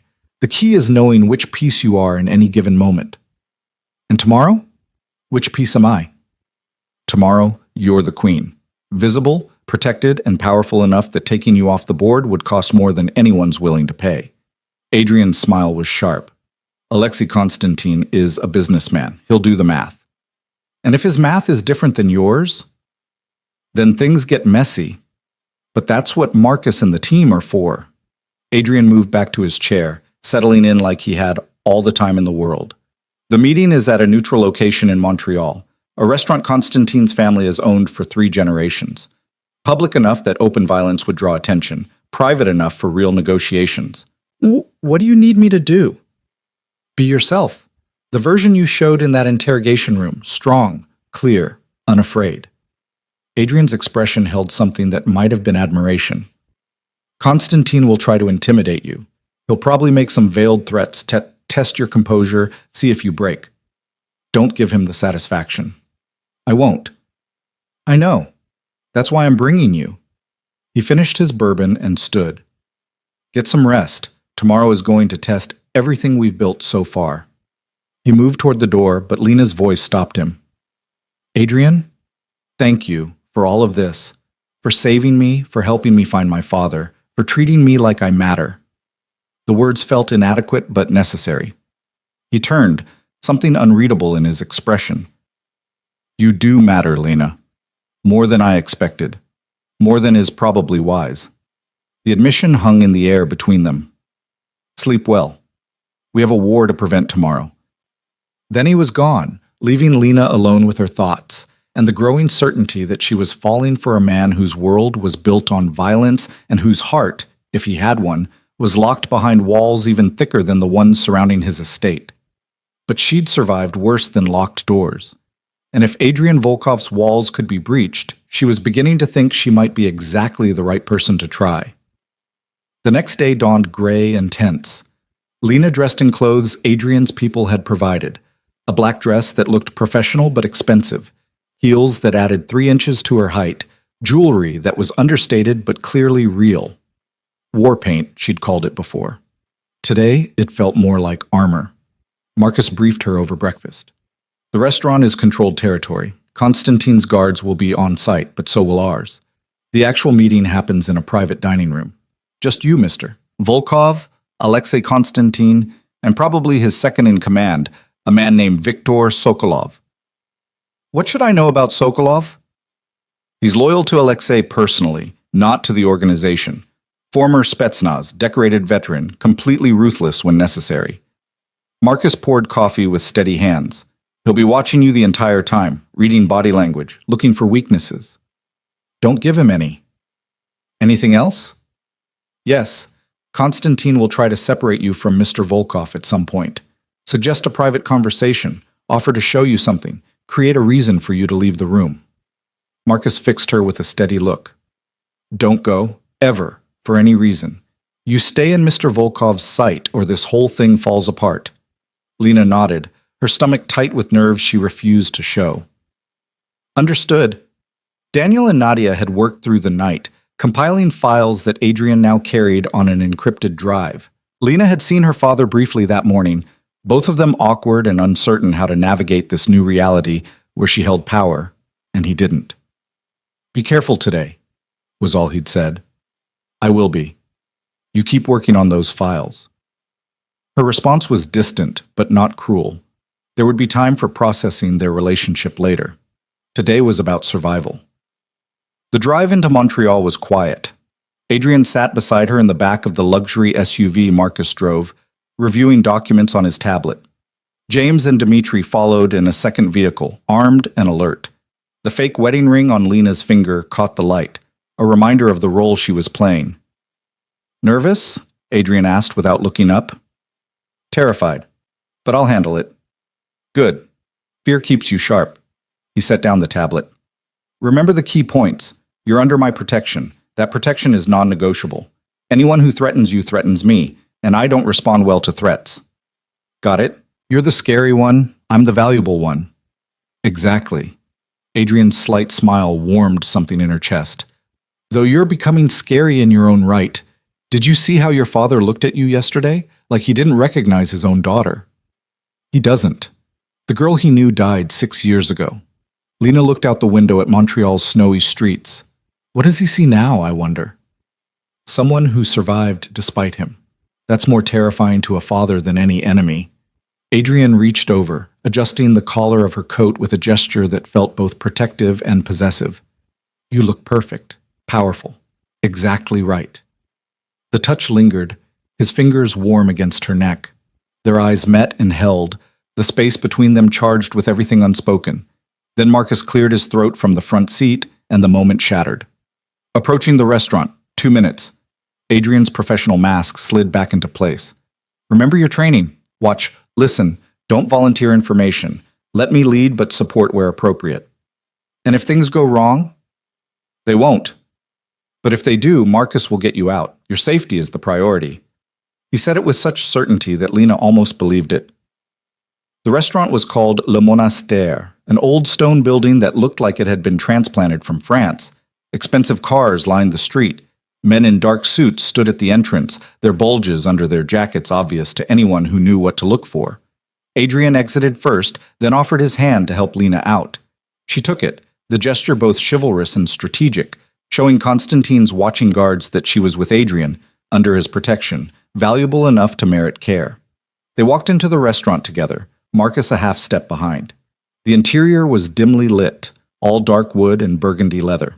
A hostess who looked like she knew exactly what kind of establishment this really was, led them through the main dining room to a private area in the back. The door opened and Lena got her first look at Alexei Constantine. He was younger than she'd expected, maybe 30 at most, with sharp Slavic features and ice-blue eyes that missed nothing. He wore a suit that probably cost more than Lena used to make in 3 months, and he radiated the kind of confidence that came from never being told no. Standing beside him was Viktor Sokolov, exactly as Marcus had described. Military bearing, cold assessment in his gaze, the look of someone who'd killed before and would again without hesitation. Mr. Volkov. Alexei's English carried just a trace of accent. Thank you for agreeing to meet on such short notice.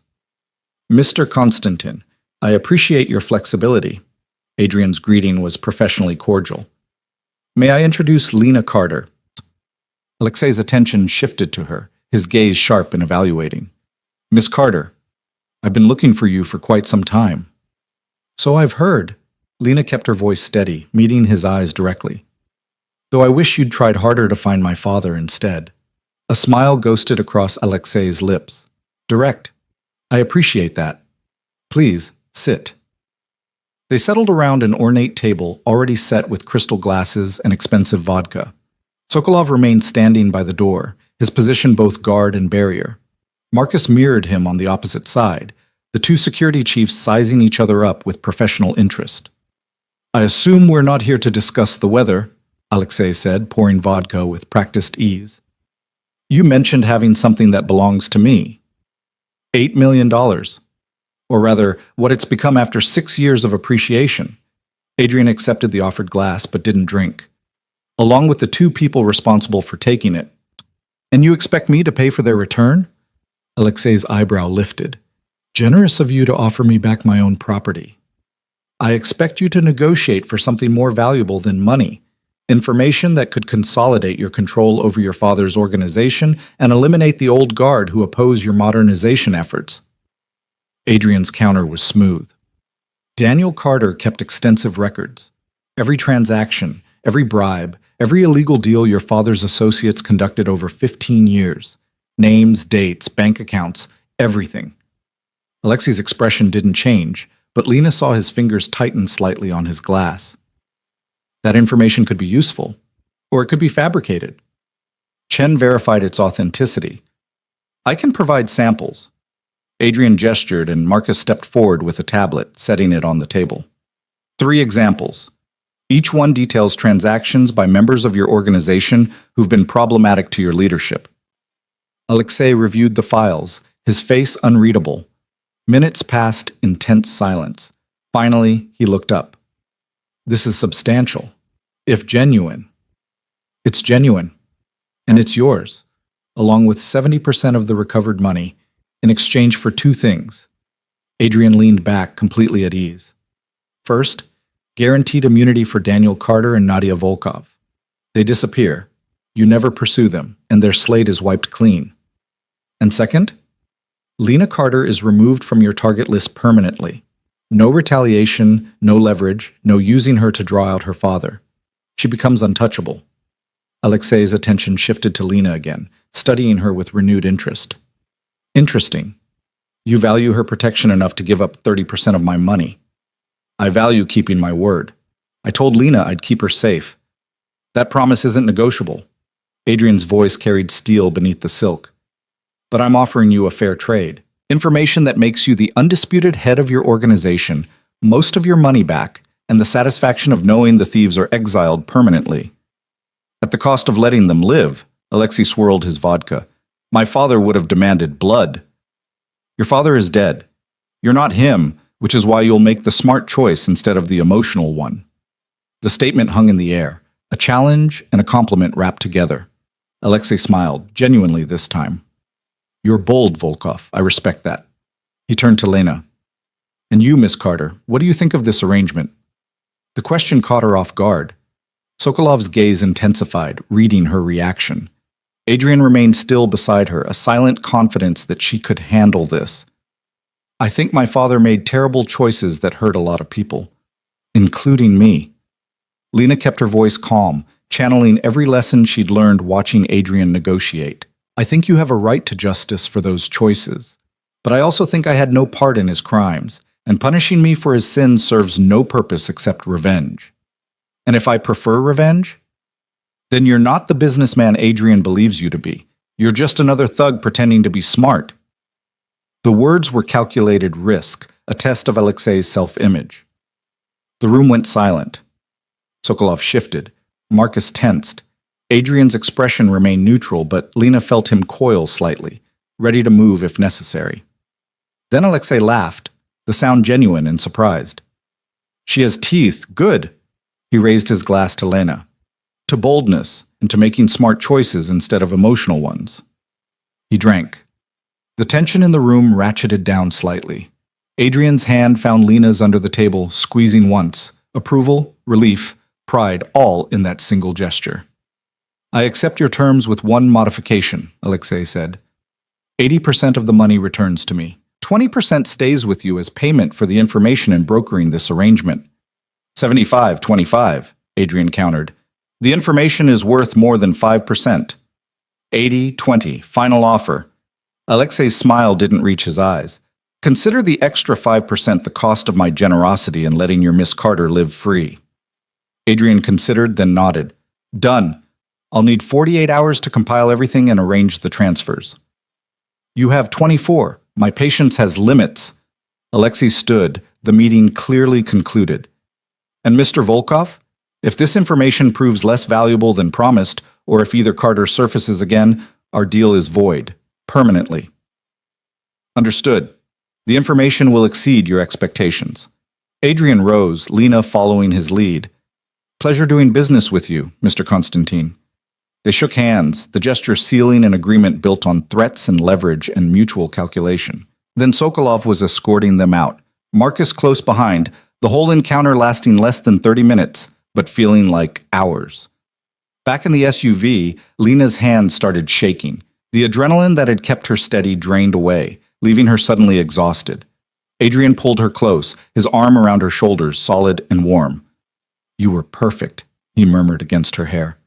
Absolutely perfect. That comment about him being a thug, Risky as hell, but exactly right. I thought he might shoot me. He considered it. But you were right about his self-image. Alexei sees himself as a sophisticated businessman, not a common criminal.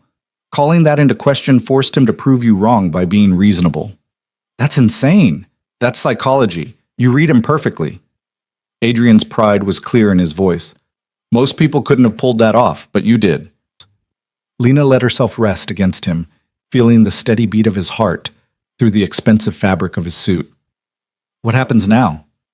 Now we get your father to finish compiling everything, make the transfers, and get him and Nadia relocated somewhere Constantine will never find them. Adrian's hand moved to her hair, fingers threading through the dark strands in a gesture that felt intimate despite Marcus and the driver just feet away. And then you decide what comes next. I already decided. I'm staying. You said that before meeting Constantine. Now that you've seen what this world really looks like, you might feel differently. Lena pulled back to look at him directly. I don't. If anything, today proved I can handle this. I sat across from a man who wanted me dead and made him laugh. I negotiated terms for my own safety. I didn't freeze, didn't break, didn't need you to rescue me. No, you didn't. Adrian's gray eyes searched hers. You rescued yourself. I just provided the opportunity. Then provide more opportunities. Teach me. Let me earn my place in your organization. Lena's voice was steady, certain. I'm done being protected. Time to be powerful. Adrian studied her for a long moment, something shifting in his expression. Then he smiled, slow and genuine and more real than any expression she'd seen from him before. All right, Lena Carter, you want to learn? I'll teach you. You want power? I'll show you how to take it, but understand this. He cupped her face in both hands, his attention absolute. Once you're truly in this world, there's no going back. You'll be mine to train, mine to protect, mine to deploy where I need you. Can you accept that? The possessiveness in his words should have bothered her. Instead, it sent heat flooding through her veins. I can, she whispered. As long as you accept that I'm not just a tool to be used, I'm a partner to be valued. Partners, then. Adrian's thumb traced her cheekbone. Equal in value, if not in experience. Deal? Deal.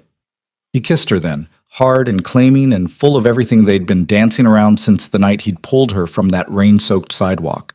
Lena kissed him back, pouring every bit of fear and anger and desperate hope into the connection, feeling him respond with equal intensity. When they finally broke apart, Marcus was studiously watching the road, and the driver was pretending very hard not to smile. Well, Adrian said, his voice rougher than usual, that changes things. For the better, I hope. We'll see. Mixing business with... He paused. Whatever this is between us. It's complicated. Everything about us is complicated. This is just one more thing. Lena settled back against his side, feeling his arm come around her automatically. Besides, you're the one who keeps saying this world requires absolute trust. Might as well trust the person you're kissing. Adrian's laugh was low and genuine. Your logic is either brilliant or insane. I haven't decided which. Can it be both? With you? Probably. They drove back to the safe house in comfortable silence, the afternoon light turning the snow golden. Tomorrow they'd finalize the deal with Constantine. Tomorrow her father would disappear into whatever new life Adrian arranged. Tomorrow her old existence would officially end. But today, Lena Carter had faced down a killer, negotiated her own freedom, and claimed a place in a world that should have destroyed her. Today, she'd become someone worth remembering. And the man beside her, dangerous, complicated, impossible, had seen her do it and chosen to make her his partner instead of his protected cargo. That was worth more than all the stolen millions in the world. The 24 hours that followed the meeting with Constantine moved with the relentless efficiency of a machine already in motion. Daniel and Nadia worked around the clock, compiling 15 years of criminal records into organized files that would give Alexei Constantine the keys to his empire. Chen verified every document, cross-referenced every transaction, ensured nothing could be dismissed as fabrication. Marcus coordinated the cryptocurrency transfers, moving millions through channels so complex even Lena couldn't follow the trail. And through it all, Adrian orchestrated everything with the precision of a conductor leading a symphony, each element timed perfectly to create harmony from chaos. Lena watched from the edges, learning. She saw how Adrian kept Daniel motivated with carefully balanced threats and promises, how he managed Chen's perfectionism without crushing the investigator's pride, how he turned Marcus's military discipline into strategic advantage. Every conversation was a lesson in leverage. Every decision revealed the calculus of power. On the second night in the safe house, she found Adrian alone in what passed for his office, surrounded by monitors displaying encrypted communications and financial flows that would make most people's heads spin. "Can't sleep?" he asked without looking up. "Too much to process." Lena moved to stand behind his chair, reading over his shoulder. "Is that the final transfer protocol?" "Almost. I'm routing it through 7 different exchanges to obscure the trail. By the time it reaches Constantine's wallets, even the best forensic accountant couldn't trace it back to your father." Adrian's fingers moved across the keyboard with practiced efficiency. "This is what real power looks like, Lena. Not guns or threats. Information and money, properly deployed." "How much are we keeping?" 2.4 million. 20% is agreed, minus operational costs for Chen and the security team. He pulled up another screen. "I'm putting half in a trust under your name. The other half funds ongoing operations." Lena's breath caught. "You're giving me over $1 million? I'm giving you resources. Money is just one form."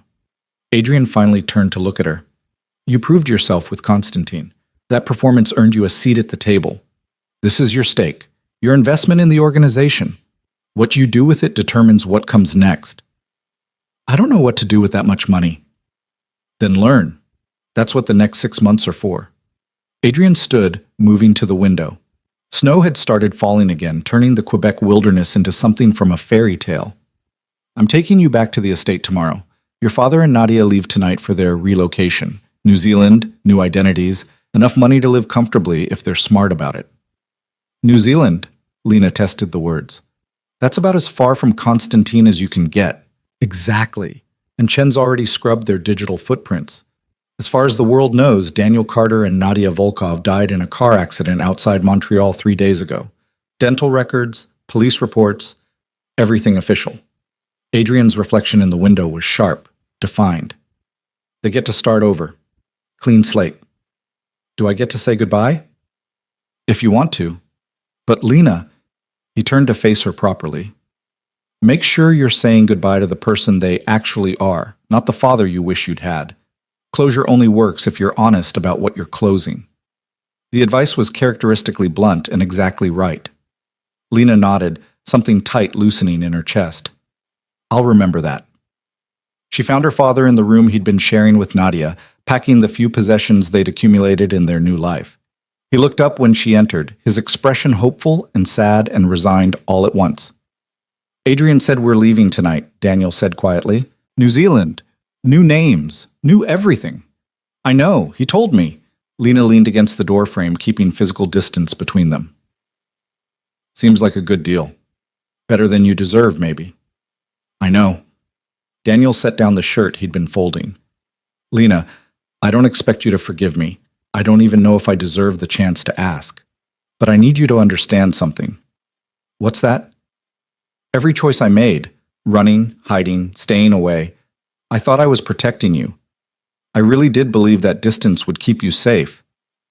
His voice cracked slightly. "I was wrong. About so much.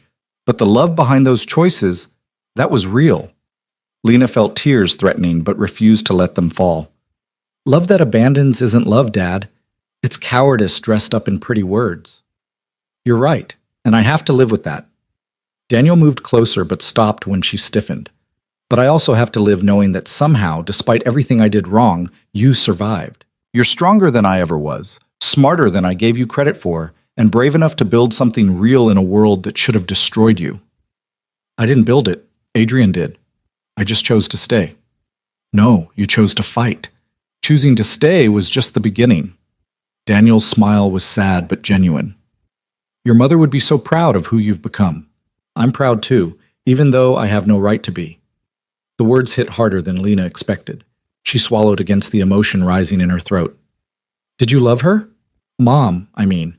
Or was that another convenient fiction?" "I loved her more than anything except my own survival, and that's the truth that destroys me." Daniel's honesty was brutal.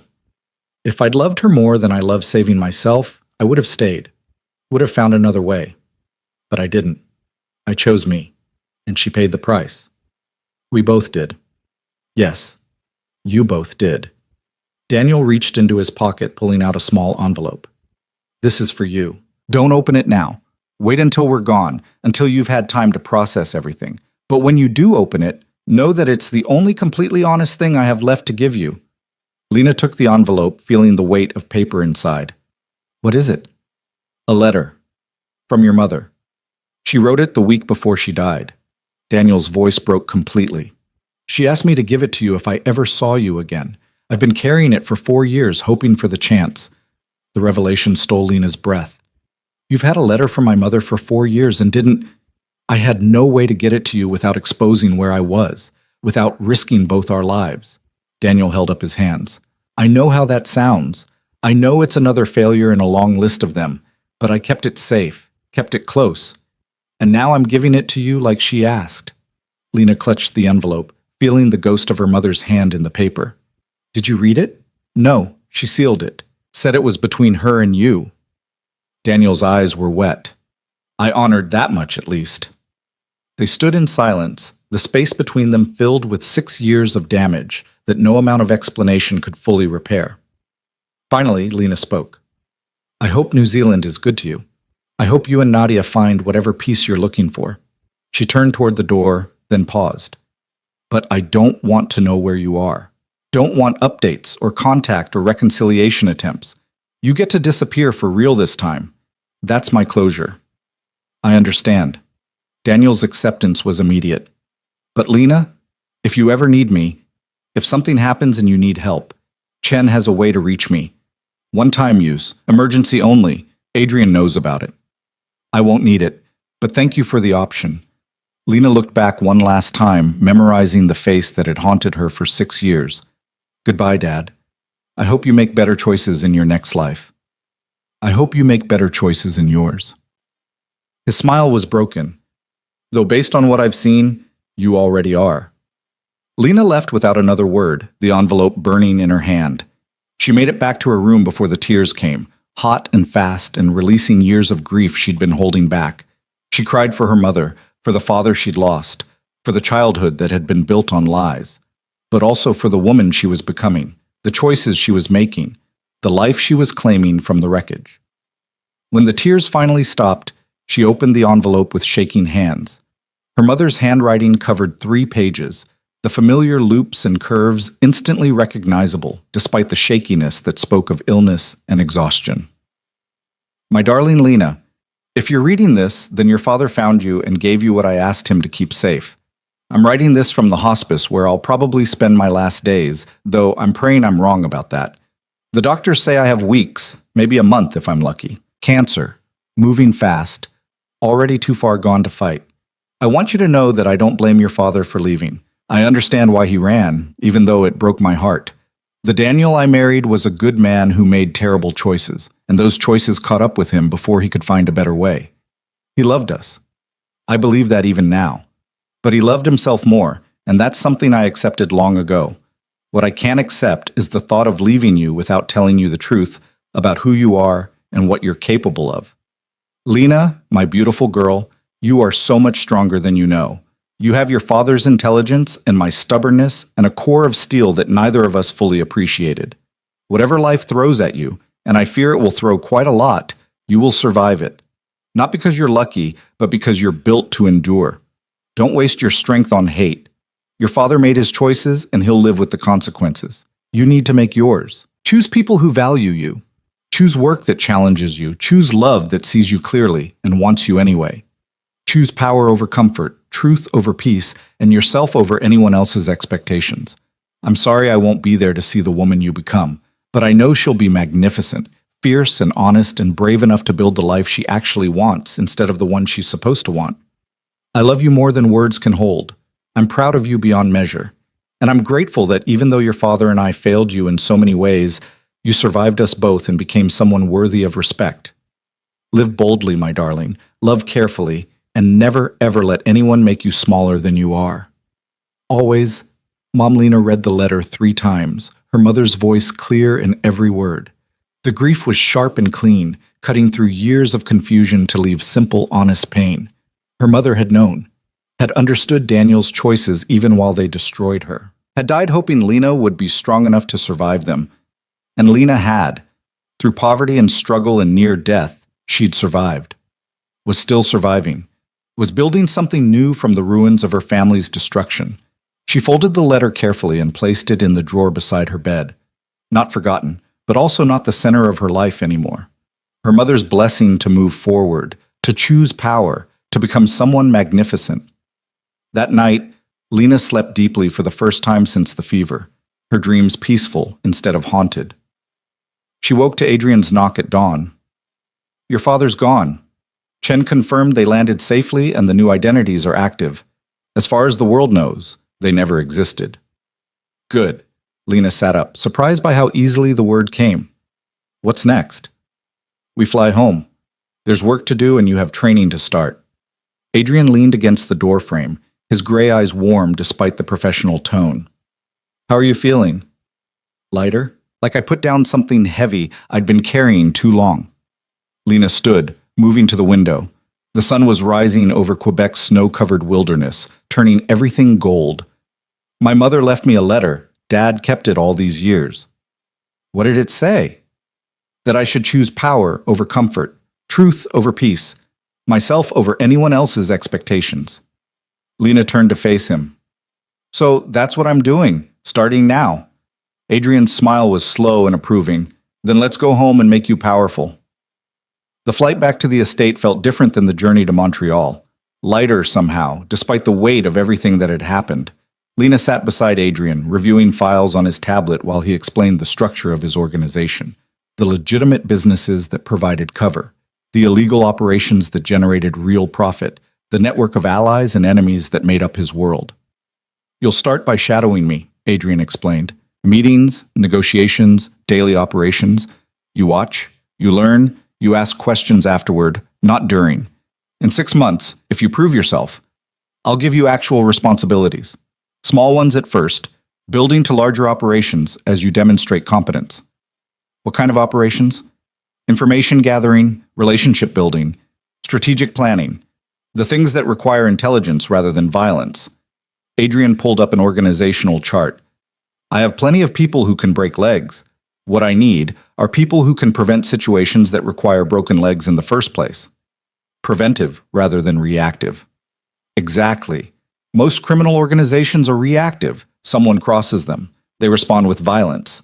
But violence is expensive, messy, and attracts attention. Adrian's explanation was characteristically precise. I prefer to position pieces so that crossing me becomes too costly to consider. That requires information, leverage, and people smart enough to deploy both strategically. Like what you did with Constantine. You didn't threaten him. You gave him tools to consolidate power while making yourself too valuable to attack. Now you're learning. Adrian's approval warmed her more than it should. Every interaction is a negotiation. Every relationship has a transactional element. The key is making sure the transaction favors you while appearing to favor everyone. They landed at the estate as afternoon sun painted the walls gold. Marcus was waiting with the car, his expression neutral but his eyes knowing. He'd seen the kiss in the SUV, seen the shift between them, and his professionalism meant he'd never mention it unless directly asked. The estate felt like coming home. Lena walked through the familiar halls, greeted staff who'd taken care of her during her recovery, felt the weight of Adrian's protection settle around her like a comfortable coat. This was her life now. These walls, this world, this complicated man who'd saved her and was now teaching her to save herself. That evening, Adrian called her to his office. The room was exactly as she remembered, books and files and the controlled chaos of someone who managed empires from behind a desk. Sit. He gestured to the chair across from him. We need to discuss something important. Lena sat, reading the seriousness in his expression.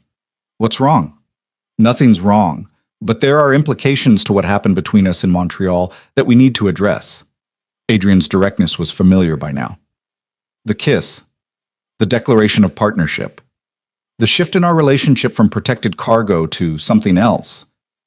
Something else like what? That's what we need to define. Adrian leaned back, studying her. I don't do relationships well, Lena. My world doesn't leave room for vulnerability or distraction. People I care about become targets. Weaknesses to exploit. Like Irina. Lena's understanding was immediate. Like Irina. My sister died because people knew I loved her. Used that love to manipulate me, hurt me, force choices I wouldn't otherwise make. Adrian's jaw tightened. I swore I'd never give anyone that kind of power over me again. But you're worried about me. Not a question. I'm worried about us. What we're becoming. What that means for the organization, for your safety, for the power dynamics we're building. Adrian stood, moving to the window. If you're just my protege, my employee, my partner in business, those are manageable. But if you're more than that, if what I feel when I look at you is more than professional interest or strategic calculation, then you become a vulnerability I can't afford. Lena processed his words, the honesty behind them, the fear he was admitting despite his controlled exterior. What do you feel when you look at me? Things that scare me more than Constantine ever could. The admission was rough. Protectiveness that goes beyond strategic value. Pride in your accomplishments that has nothing to do with organizational benefit. Want that compromises my judgment. Want. Lena tested the word. Is that so terrible? In this world? Yes. Adrian turned to face her. Want makes you reckless. Makes you choose with your heart instead of your head. Gets people killed. Or it makes you fight harder. Care more. Build something worth protecting. Lena stood, moving to stand in front of him. My mother's letter told me to choose love that sees me clearly and wants me anyway. You see me clearly, Adrian. You know exactly who I am, what I'm capable of, what I'm choosing to become. And you still want me in your life, in your organization, in your world. That doesn't mean it's wise. When has wisdom ever built anything worth having? Lena reached up, cupping his face the way he'd done to her in the SUV. You're afraid I'll become a weakness. I'm afraid you'll decide I'm not worth the risk. We're both terrified of what this could mean, but we're also both too smart to walk away from something real just because it's complicated. Everything about us is complicated. Then one more complication won't kill us. Lena's smile was soft but certain. Besides, you're the one who keeps saying power requires absolute trust. I trust you with my life, Adrian. The question is whether you trust yourself with mine. For a long moment, he stood frozen, clearly calculating the risk, weighing the benefits, running through scenarios in that brilliant strategic mind. Then something shifted in his expression, and he pulled her close, his mouth finding hers with the same intensity as before, but deeper now, more certain. This is a terrible idea, he murmured against her lips. Probably. Lena kissed him back, feeling 6 years of loneliness and fear and survival crystallize into this single moment of choosing something for herself. But I'm doing it anyway. Stubborn. You love that about me. I might. The admission was quiet but real. God help us both, I might actually love that about you. They stood wrapped together as the sun set over the estate, two people who'd found each other in the worst possible circumstances and decided to build something anyway. It wasn't the fairy tale Lena had dreamed of as a child. It was messier, darker, more complicated. But it was real in ways fairy tales never were, and real was what she needed. The next 6 months passed in a blur of learning and growing and becoming someone Lena barely recognized from the girl who'd collapsed in that rain. Adrian trained her personally, teaching her to read people, negotiate deals, identify leverage before situations required force. She attended meetings, watched him work, absorbed the brutal calculus of power until it became second nature. Chen taught her investigation techniques. Marcus showed her security protocols. Elena explained the household operations that made the estate function smoothly. Every person in Adrian's organization contributed to her education, turning her from protected cargo into an actual asset. But more than that, they accepted her. Not as Adrian's girlfriend or his pet project, but as someone who'd earned her place through competence and courage. Someone who belonged. Lena's first solo operation came 4 months in. A rival organization was pressuring one of Adrian's legitimate businesses, trying to force a buyout through intimidation. Instead of responding with violence, Adrian sent Lena to negotiate. Find their weakness, he'd instructed. Leverage it without making threats. Make them want to walk away thinking it was their idea. She'd spent 2 weeks researching the rival's operation, identifying that their cash flow depended on a contract coming up for renewal. Then she'd arranged for that contract to be offered to one of Adrian's allied companies at better terms, while simultaneously having Chen leak information to the rival that the intimidation tactics had attracted federal attention. Within a week, the rival had withdrawn completely, apologizing for the misunderstanding and offering to discuss future cooperation. No violence, no threats, just strategic positioning and careful leverage. Adrian had smiled when she reported the results. That's exactly right. You just saved us months of conflict and probably 6 figures in security costs. It felt good, solving a problem without anyone getting hurt. That's the kind of power that lasts. Adrian had pulled her close, pride clear in his expression. Violence is temporary, fear fades. But respect earned through competence? That builds empires. By month 6, Lena had her own office in the estate, her own operations to manage, her own network of contacts and allies. She'd proven herself valuable enough that Adrian's organization treated her as genuine authority, not just the boss's girlfriend playing at power. Though girlfriend felt inadequate for what they'd become. Partners, definitely. Lovers, certainly. But also something deeper. 2 people who'd survived their separate hells and found that survival was sweeter when shared. The night of her 6-month anniversary, working for Adrian's organization, he called her to the formal dining room. She found it transformed. Candles, flowers, a meal prepared by Rosa that smelled incredible. Just the 2 of them. No business, no operations, no strategic discussions. What's this? Lena asked, surprised. This is me acknowledging that 6 months ago, you were dying on a sidewalk. Tonight, you run 3 of my most important operations and have earned the respect of everyone in this organization. Adrian pulled out her chair with old-fashioned courtesy. That deserves celebration. You're going soft on me, Volkov. Never. But his smile was warm, just recognizing value when I see it. They ate and talked and laughed about things that had nothing to do with business. It felt normal in a way Lena had never expected her life could feel again. Comfortable, safe, genuinely happy. After dinner, Adrian led her to the library, where a fire burned in the fireplace and snow fell softly outside the windows. I have something for you. He handed her a small box, elegant and simple. Lena opened it to find a key on a simple chain. What's this? The master key to the estate. Full access, full authority, full trust. Adrian's gray eyes were serious. You've earned your place here, Lena. Not as someone I'm protecting or teaching or keeping safe, as my partner in everything that word implies. Lena stared at the key, feeling the weight of what it represented. Trust. Equality. A future built together instead of separately. Are you sure? She whispered. I've never been more sure of anything. Adrian moved closer, taking her hands in his. You asked me 6 months ago if I trusted myself with your life. The answer is yes. I trust myself because I trust you. Trust us. Whatever we're building here, it's worth the risk. Lena felt tears threatening, but refused to let them fall. My mother told me to choose love that sees me clearly. You see every broken piece, every survival scar, every hard choice I've made, and you still want me here. I don't just want you here. I need you here. The admission cost him. She could see it in the tension around his eyes.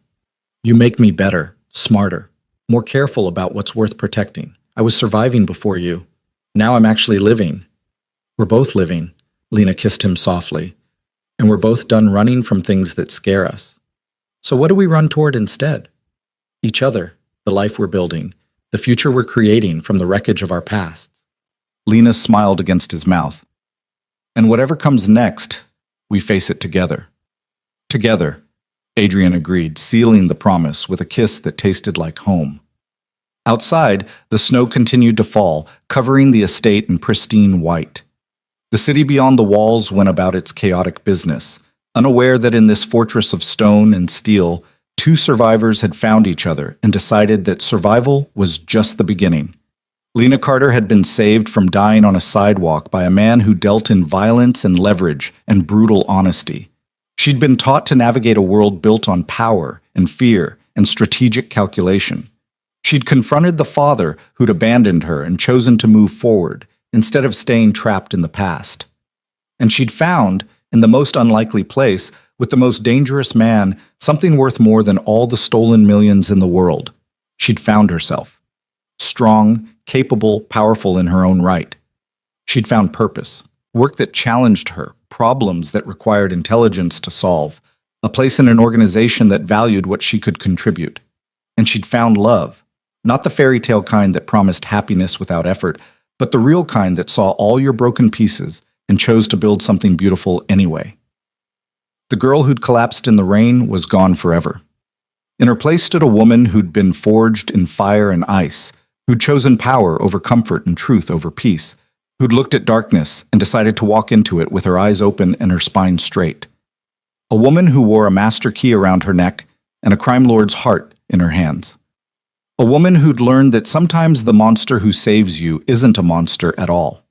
Just a man who understands that survival means making hard choices and living with the consequences. And that love, real love, means choosing someone not despite their darkness, but because their light makes it worthwhile. Lena looked up at Adrian, this complicated, impossible man who'd changed her life by stopping his car in a storm, and smiled.